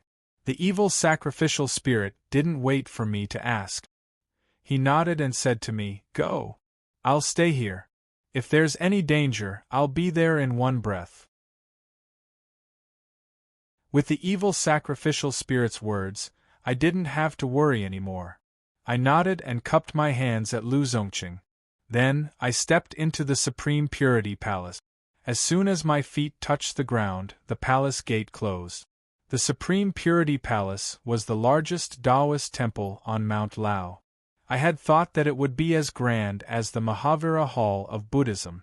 I hadn't expected that it would be so simple and simple. It was just a small courtyard. When he was reading the Tsingtao tourist guide, he vaguely remembered that he had seen a picture of the Taiching Palace. The grandeur of that building was much better than the one here. Moreover, a large number of believers worshipped it. Presumably, it was built to deceive people. The simple courtyard in front of him was the real Taiching Palace. I stood at the gate and didn't hurry to enter. Instead, I carefully observed the place. Although the garden was simple, each flower and grass was exquisite. Moreover, the spiritual energy here was much thicker than outside. After taking a deep breath, I felt refreshed. It seemed that the 2 words, supreme purity, weren't just for show. I tidied up my clothes and walked to a building with a tightly closed door. I gently knocked on the door. "I'm Zhou. I've come to keep my appointment." As soon as I finished speaking, the door opened with a squeak. I craned my neck to look inside. It was broad daylight, but the inside of the room was pitch black. My eyesight could only reach about 1 zhang. At this time, there was no one in front of the door. I didn't know who had opened it. I cautiously walked in. Just like before, as soon as I entered the room, the door closed. At this time, the hall was suddenly brightly lit. I couldn't adapt to it, so I hastily closed my eyes. After a while, I came back to my senses and discovered that there was no one in the hall. Only the sound of burning candles could be heard. The 3 words, Supreme Purity Palace, were hung on the ceiling in front of me. Below the plaque was the portrait of Chuanzhen Wang Chongyang. Logically speaking, Xian and Taoism were one family, and we both cultivated Tao energy. When I came to Supreme Purity Palace, I should have offered incense. However, my body didn't just have Tao energy, I also had shaman energy. After thinking about it carefully, I didn't have that thought. I had been here for a while, but I didn't see the Laoshan's hierarch. I couldn't help but feel anxious. I asked loudly, "I, Zhou, have come to keep my appointment. Please show yourself." There was no response from the hall. After a long time, I was about to speak again when a talisman flew toward me from the back of the hall. I caught it and saw that it was a sound-transmitting talisman. Then, the talisman on it began to fluctuate. Wisps of white mist slowly rose, gradually forming a few small words. "Talk in the back hall of the hall." After saying that, the small words on the sound-transmitting talisman dissipated, and it gradually returned to its original appearance.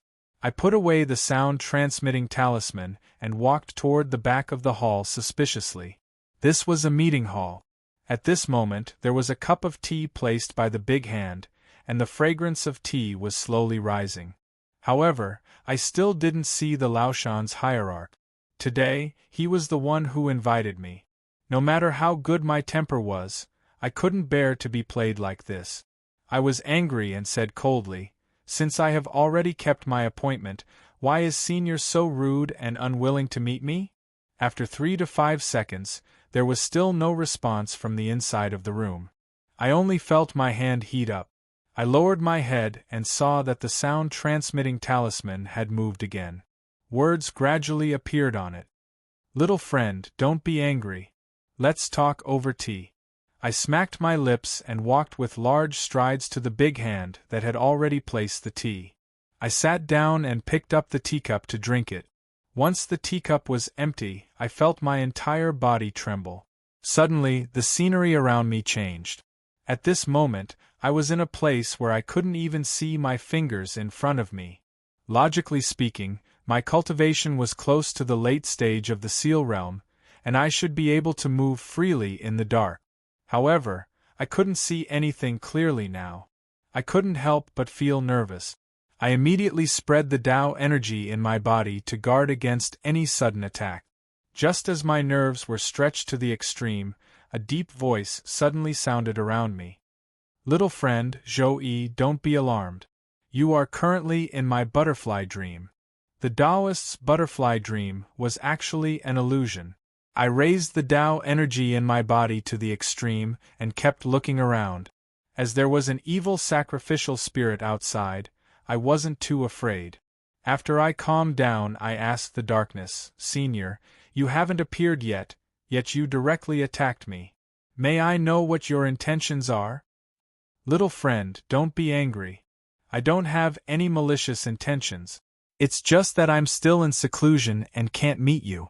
I can only use a spell to chat with you." Hearing this, I slowly relaxed. This person must be the Laoshan sect leader who had invited me. Since this was his intention, even if I was angry, I might not be able to escape from this illusion. It was better to calm down and listen to what he wanted to do so that I could have a plan. Thinking about this, I opened my mouth to ask why he had invited me here. That person coughed lightly and said, "Today, I have called you here for 2 matters. I know that you want to head to the East Seas Billows Mountain, but I don't have any clue. Is that right?" I paused. This old man really knew my purpose this time. He definitely knew something by calling me here. Thus, I nodded and asked, "Do you have any ideas?"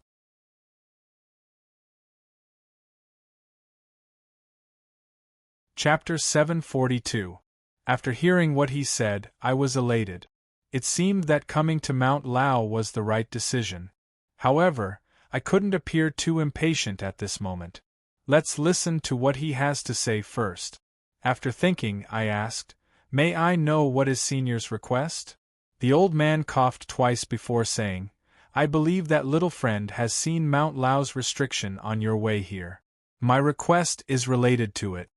After hearing that, I became curious. On the way here, I had heard Lu Zongqing talk about Mount Lao's restriction. According to him, this restriction was the work of the founder of Mount Lao.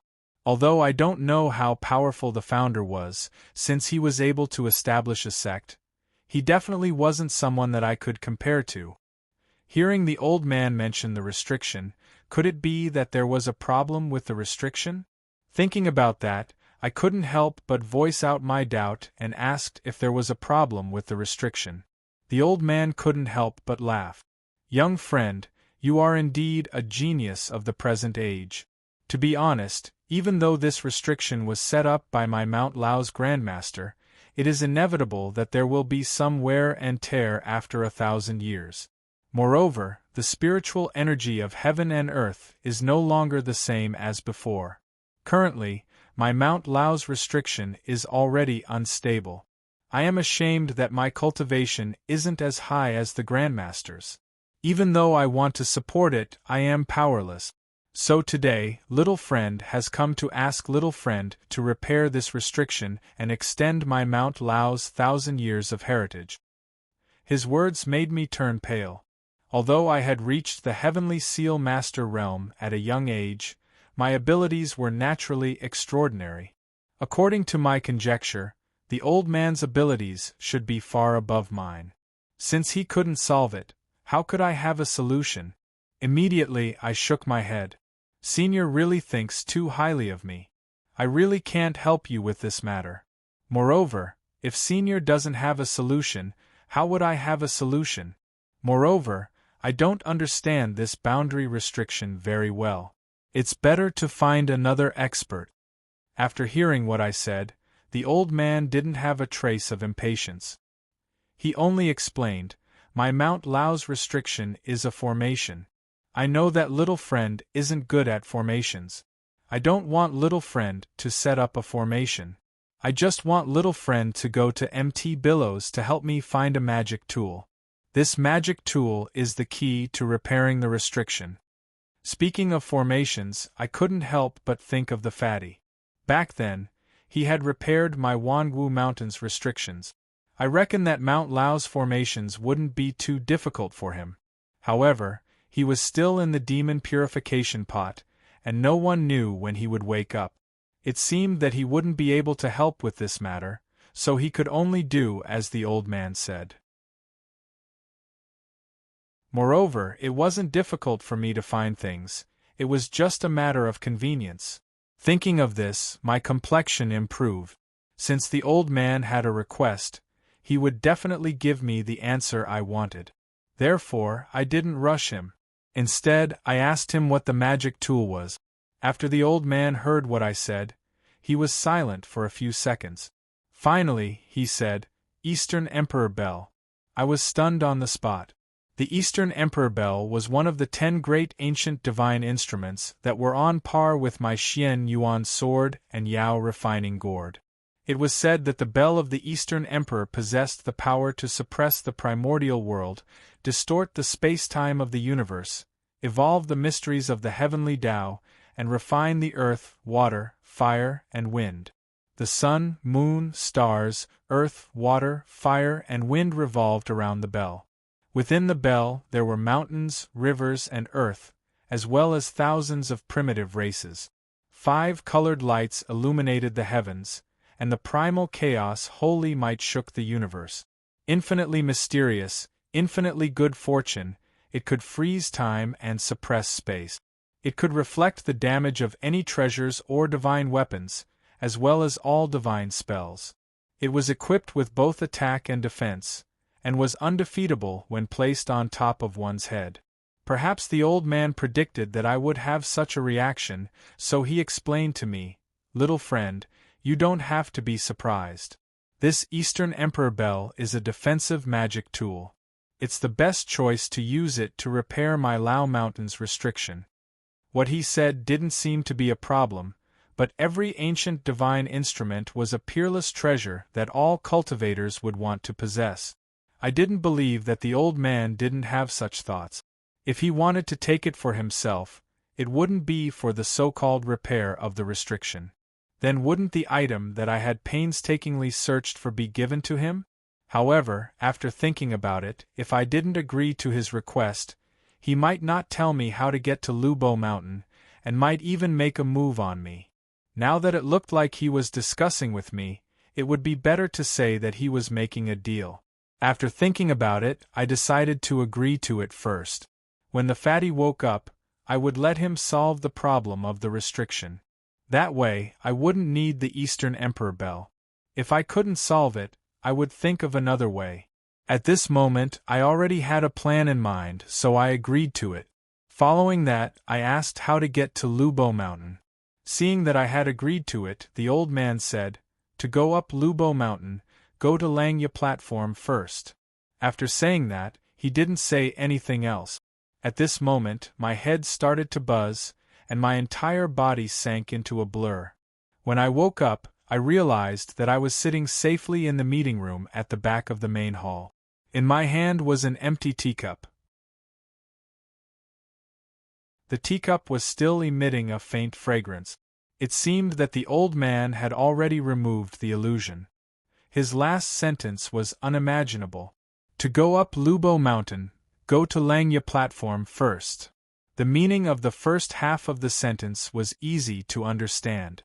It was just that Langya platform sounded like a place, but I didn't know where exactly it was. I sat on the chair and calmed myself down. After saying that, the old man removed the illusion. It was obvious that he didn't want to say anything more to me. If I were to question him now, I wouldn't get a reply. After thinking that, I walked out of the Tai Chin Palace and opened the palace door. At this moment, Lu Zongqing and the evil sacrificial spirit were still standing in front of the palace door. When the evil sacrificial spirit saw that I had come out, there wasn't any change in his expression, and he only nodded slightly at me. Lu Zongqing didn't say much, and only said that he would immediately bring me down the mountain. I couldn't understand the attitude of Mount Lao. Previously, they had respectfully invited me over, but now they were in such a hurry to send me off. It was reasonable to say that they had invited me up the mountain. Not to mention serving me with good food and wine, they should at least be courteous enough to show me around the scenery of Mount Lao. But now they were in such a hurry to send me off. This made me speechless. However, I wasn't a stubborn person. Since they weren't willing to let me stay, I couldn't say much. Immediately, I brought the evil sacrificial spirit and followed Lu Zongqing down the mountain. Along the way, we didn't talk much. After Lu Zongqing sent us down the mountain, he excused himself and said that there were many chores to take care of in the sect. Then, he hurriedly returned. Looking at his departing figure, I couldn't help but sigh and shake my head. My previous good impression of him had already disappeared. After returning to the hotel, I called Lu Ruxu out and told her about my conversation with the old man. I asked if they had any leads. When I mentioned that the old man wanted to find the Eastern Emperor Bell, Lu Ruxu's reaction was the same as before. She was extremely surprised. On the other hand, the evil sacrificial spirit still had a cold expression, as if he didn't care. It seemed that I couldn't count on him for this matter. However, after I finished speaking, the evil sacrificial spirit wore a puzzled expression. Without waiting for me to ask, he said, "After the war, I thought that the Eastern Emperor Bell had also fallen into the mountain and sea realm. I didn't expect that it would appear in Billows Mountain." I was slightly surprised and didn't think too much about it. The most important thing now was to find out what kind of place the Langya platform was and how it was related to Billows Mountain. Lu Ruxu didn't make any noise. She just lowered her head, as if she was thinking about something. I didn't have a clue and could only sit there for 100 years, waiting for him to speak. As expected, after 3 to 5 minutes, Lu Ruxu raised her head. Her eyes were filled with joy. It seemed that she had thought of something and hastily opened her mouth to ask. Then, she slowly explained the situation of the Langya platform. Actually, the Langya platform wasn't far from us. It was located in Qingdao's Huangdao district, Langya town. Previously, when I was flipping through the guidebook, it was just that at that time all of my attention was focused on finding information about Lubo Hill, so I didn't notice it. Legend has it that the Langya platform was first built by the king of Yu, Go Jian. After the king of Yu destroyed Wu, he moved the capital from Qiji to Langya in order to rule over the defeated Qi. He built the platform on Mount Langya, which is 5 kilometers southeast of the city. After Qin Shi Huang unified China, he placed the 8 gods on Mount Tai, namely the Lord of Heaven, the Lord of Earth, the Lord of War, the Lord of Yin, the Lord of Yang, the Lord of Moon, the Lord of Sun, and the Lord of the 4 seasons. Because the Temple of the 4 Seasons was built on the Langya platform, it was called South Ascending Langya. After Qin Shi Huang arrived at Langya platform, he was attracted by the beautiful scenery of the mountains and seas. He moved 30,000 households and rebuilt Langya platform. Of course, these were only historical records and couldn't be considered anything new. There was nothing in them that I wanted. However, Lu Ruxu's following words piqued my interest. Lu Ruxu said, Langya platform is the starting point of Su Fu's journey to the east. Su Fu's journey to the east to seek immortality on the sea was already widely known. It was said that in the past there would often be pavilions, divine mountains, and celestial beings appearing on the sea surface. The gods would come alive and disappear in a flash. Every time such a miraculous scene appeared, the common people and officials would kneel and worship. They believed that it was a divine mountain, a fairyland, a miraculous treasure land that could help Qin Shi Huang obtain the elixir of immortality. That was why Qin Shi Huang built the Langya platform and sent the alchemist Su Fu to seek the elixir of immortality. After listening to her, I started to ponder. Although in historical records, Su Fu didn't find the immortal mountain and only visited Penglai, Fanghu, and Yingzhou, the old man from Mount Lao didn't have any reason to deceive me. This Langya platform definitely had the method to reach Lubo Hill.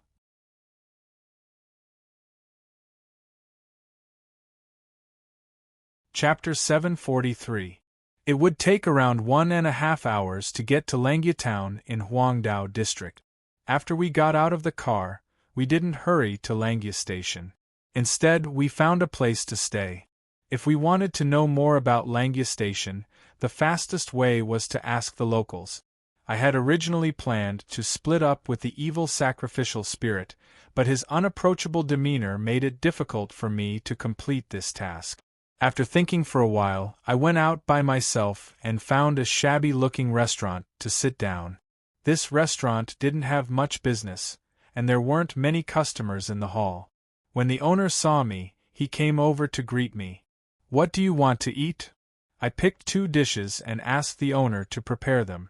I had chosen this restaurant because the other restaurants were almost bursting with visitors.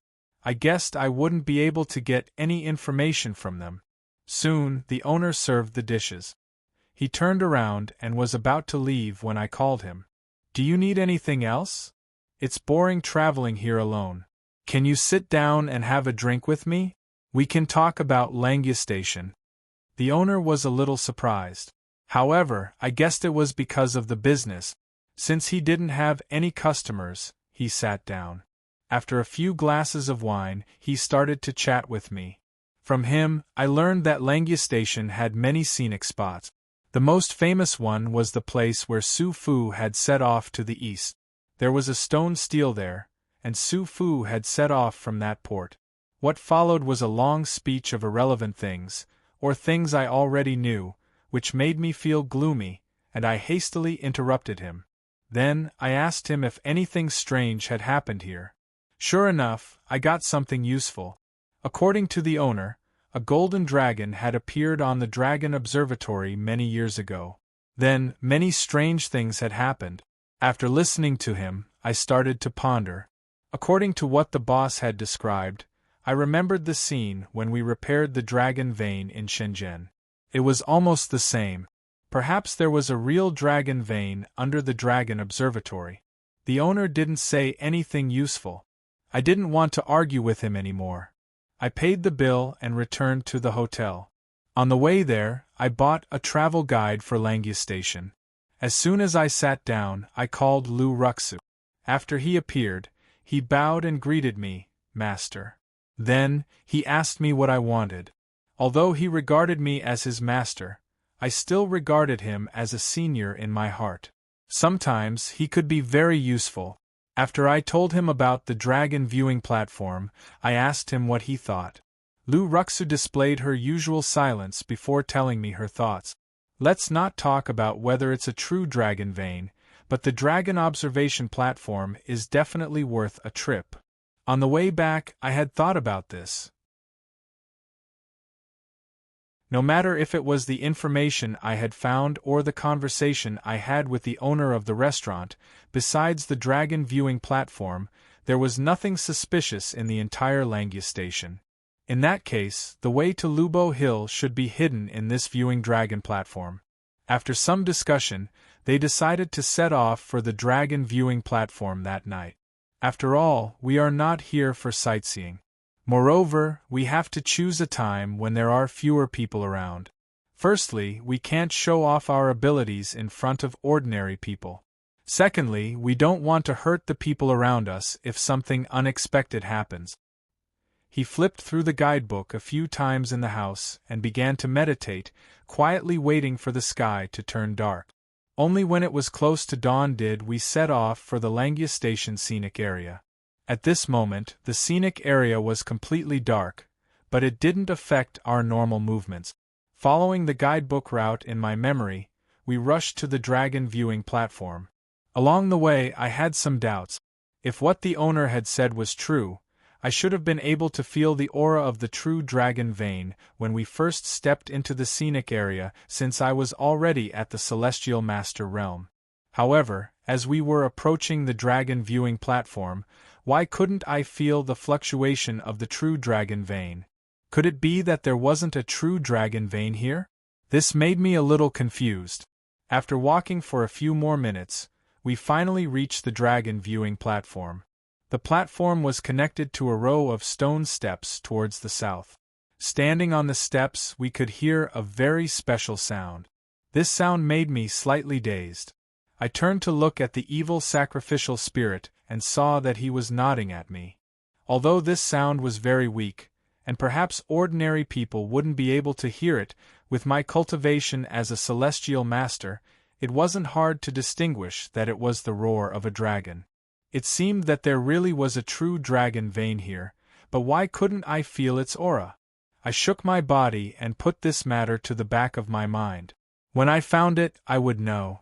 After climbing the steps, I saw a pavilion on the left that was built in the style of the Qin and Han dynasties. The plaque on the door said, "Dragon Viewing Pavilion." This pavilion was built on the cliff. When I walked into the pavilion, I could see dragons soaring and leaping. It gave me the feeling of looking down from a close distance. I could feel the aura of a dragon formation. No wonder I could hear the dragon roar here. This geomancy was really amazing. Now, I was sure that there was a dragon vein underground. However, the problem was that this place had been renovated into a scenic area. I couldn't find any hidden passages or broken mountains. I summoned Lu Ruxu and asked her to split up with the evil sacrificial spirit to see if we had missed anything. As for me, I returned to the dragon viewing platform. It was a spacious stone platform. On the side facing the sea, there was a stone engraved with the words "Dragon Viewing Platform." I stood in front of the stone and looked at it in a daze. All of a sudden, I heard another weak dragon roar. The stone glowed with a faint yellow light. If I didn't look carefully, I wouldn't have noticed it. It seemed that I had found the entrance to the dragon vein. I mobilized the Taoist energy in my body and gathered it in my hand. Then, I gently touched the stone. At first, there was no reaction.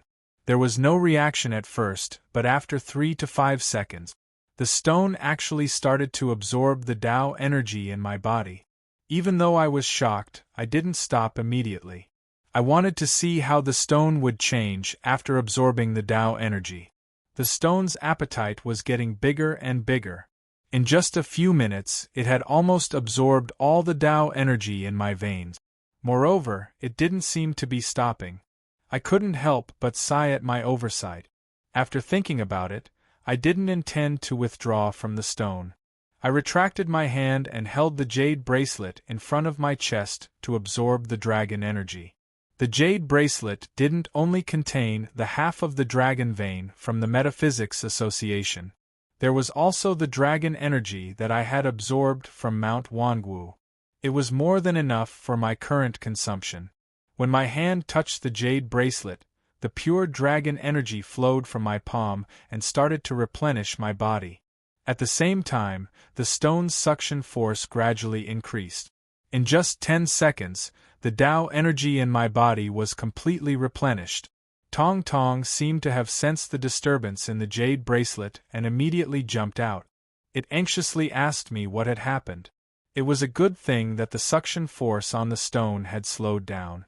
It should be close to saturation, so I was able to divert my attention to tell it about the matter. Tong Tong relaxed after seeing that I was fine. He reminded me to be careful. He had consumed too much energy in Chio's tomb and hadn't recovered yet. If anything happened, he could immediately summon him. I nodded and went back into the jade bracelet.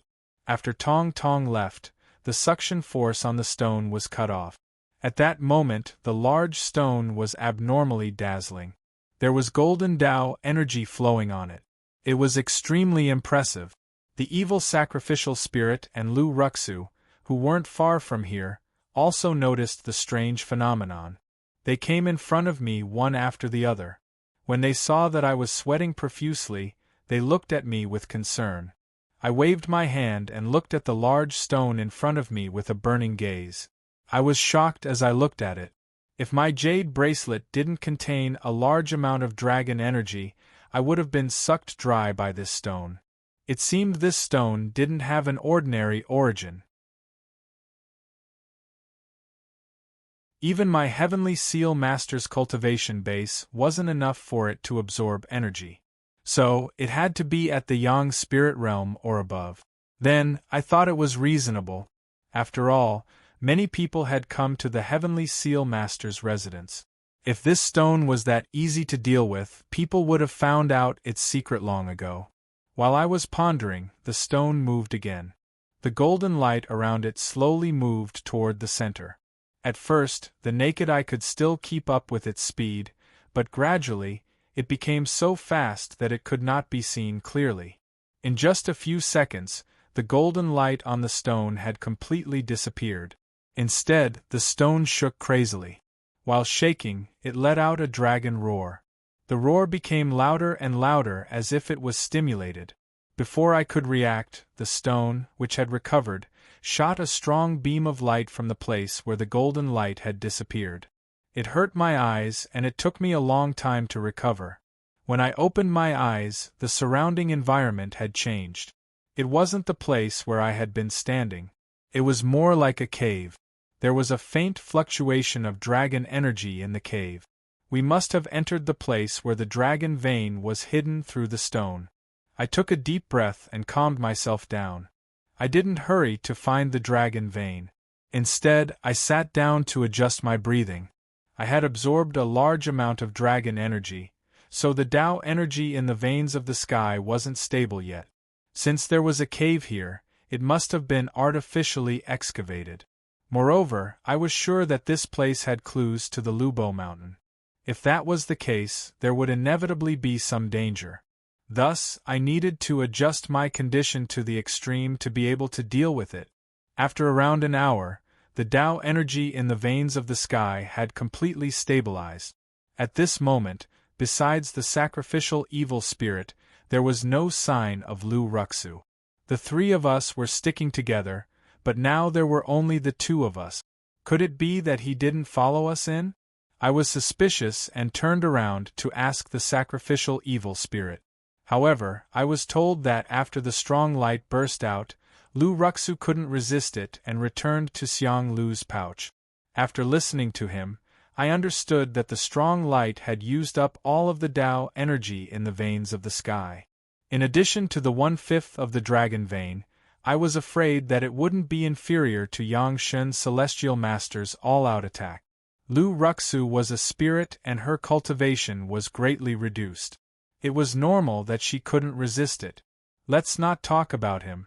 Even if I had the power to fight against Yang Shen's celestial master, I might not be able to avoid that strong light.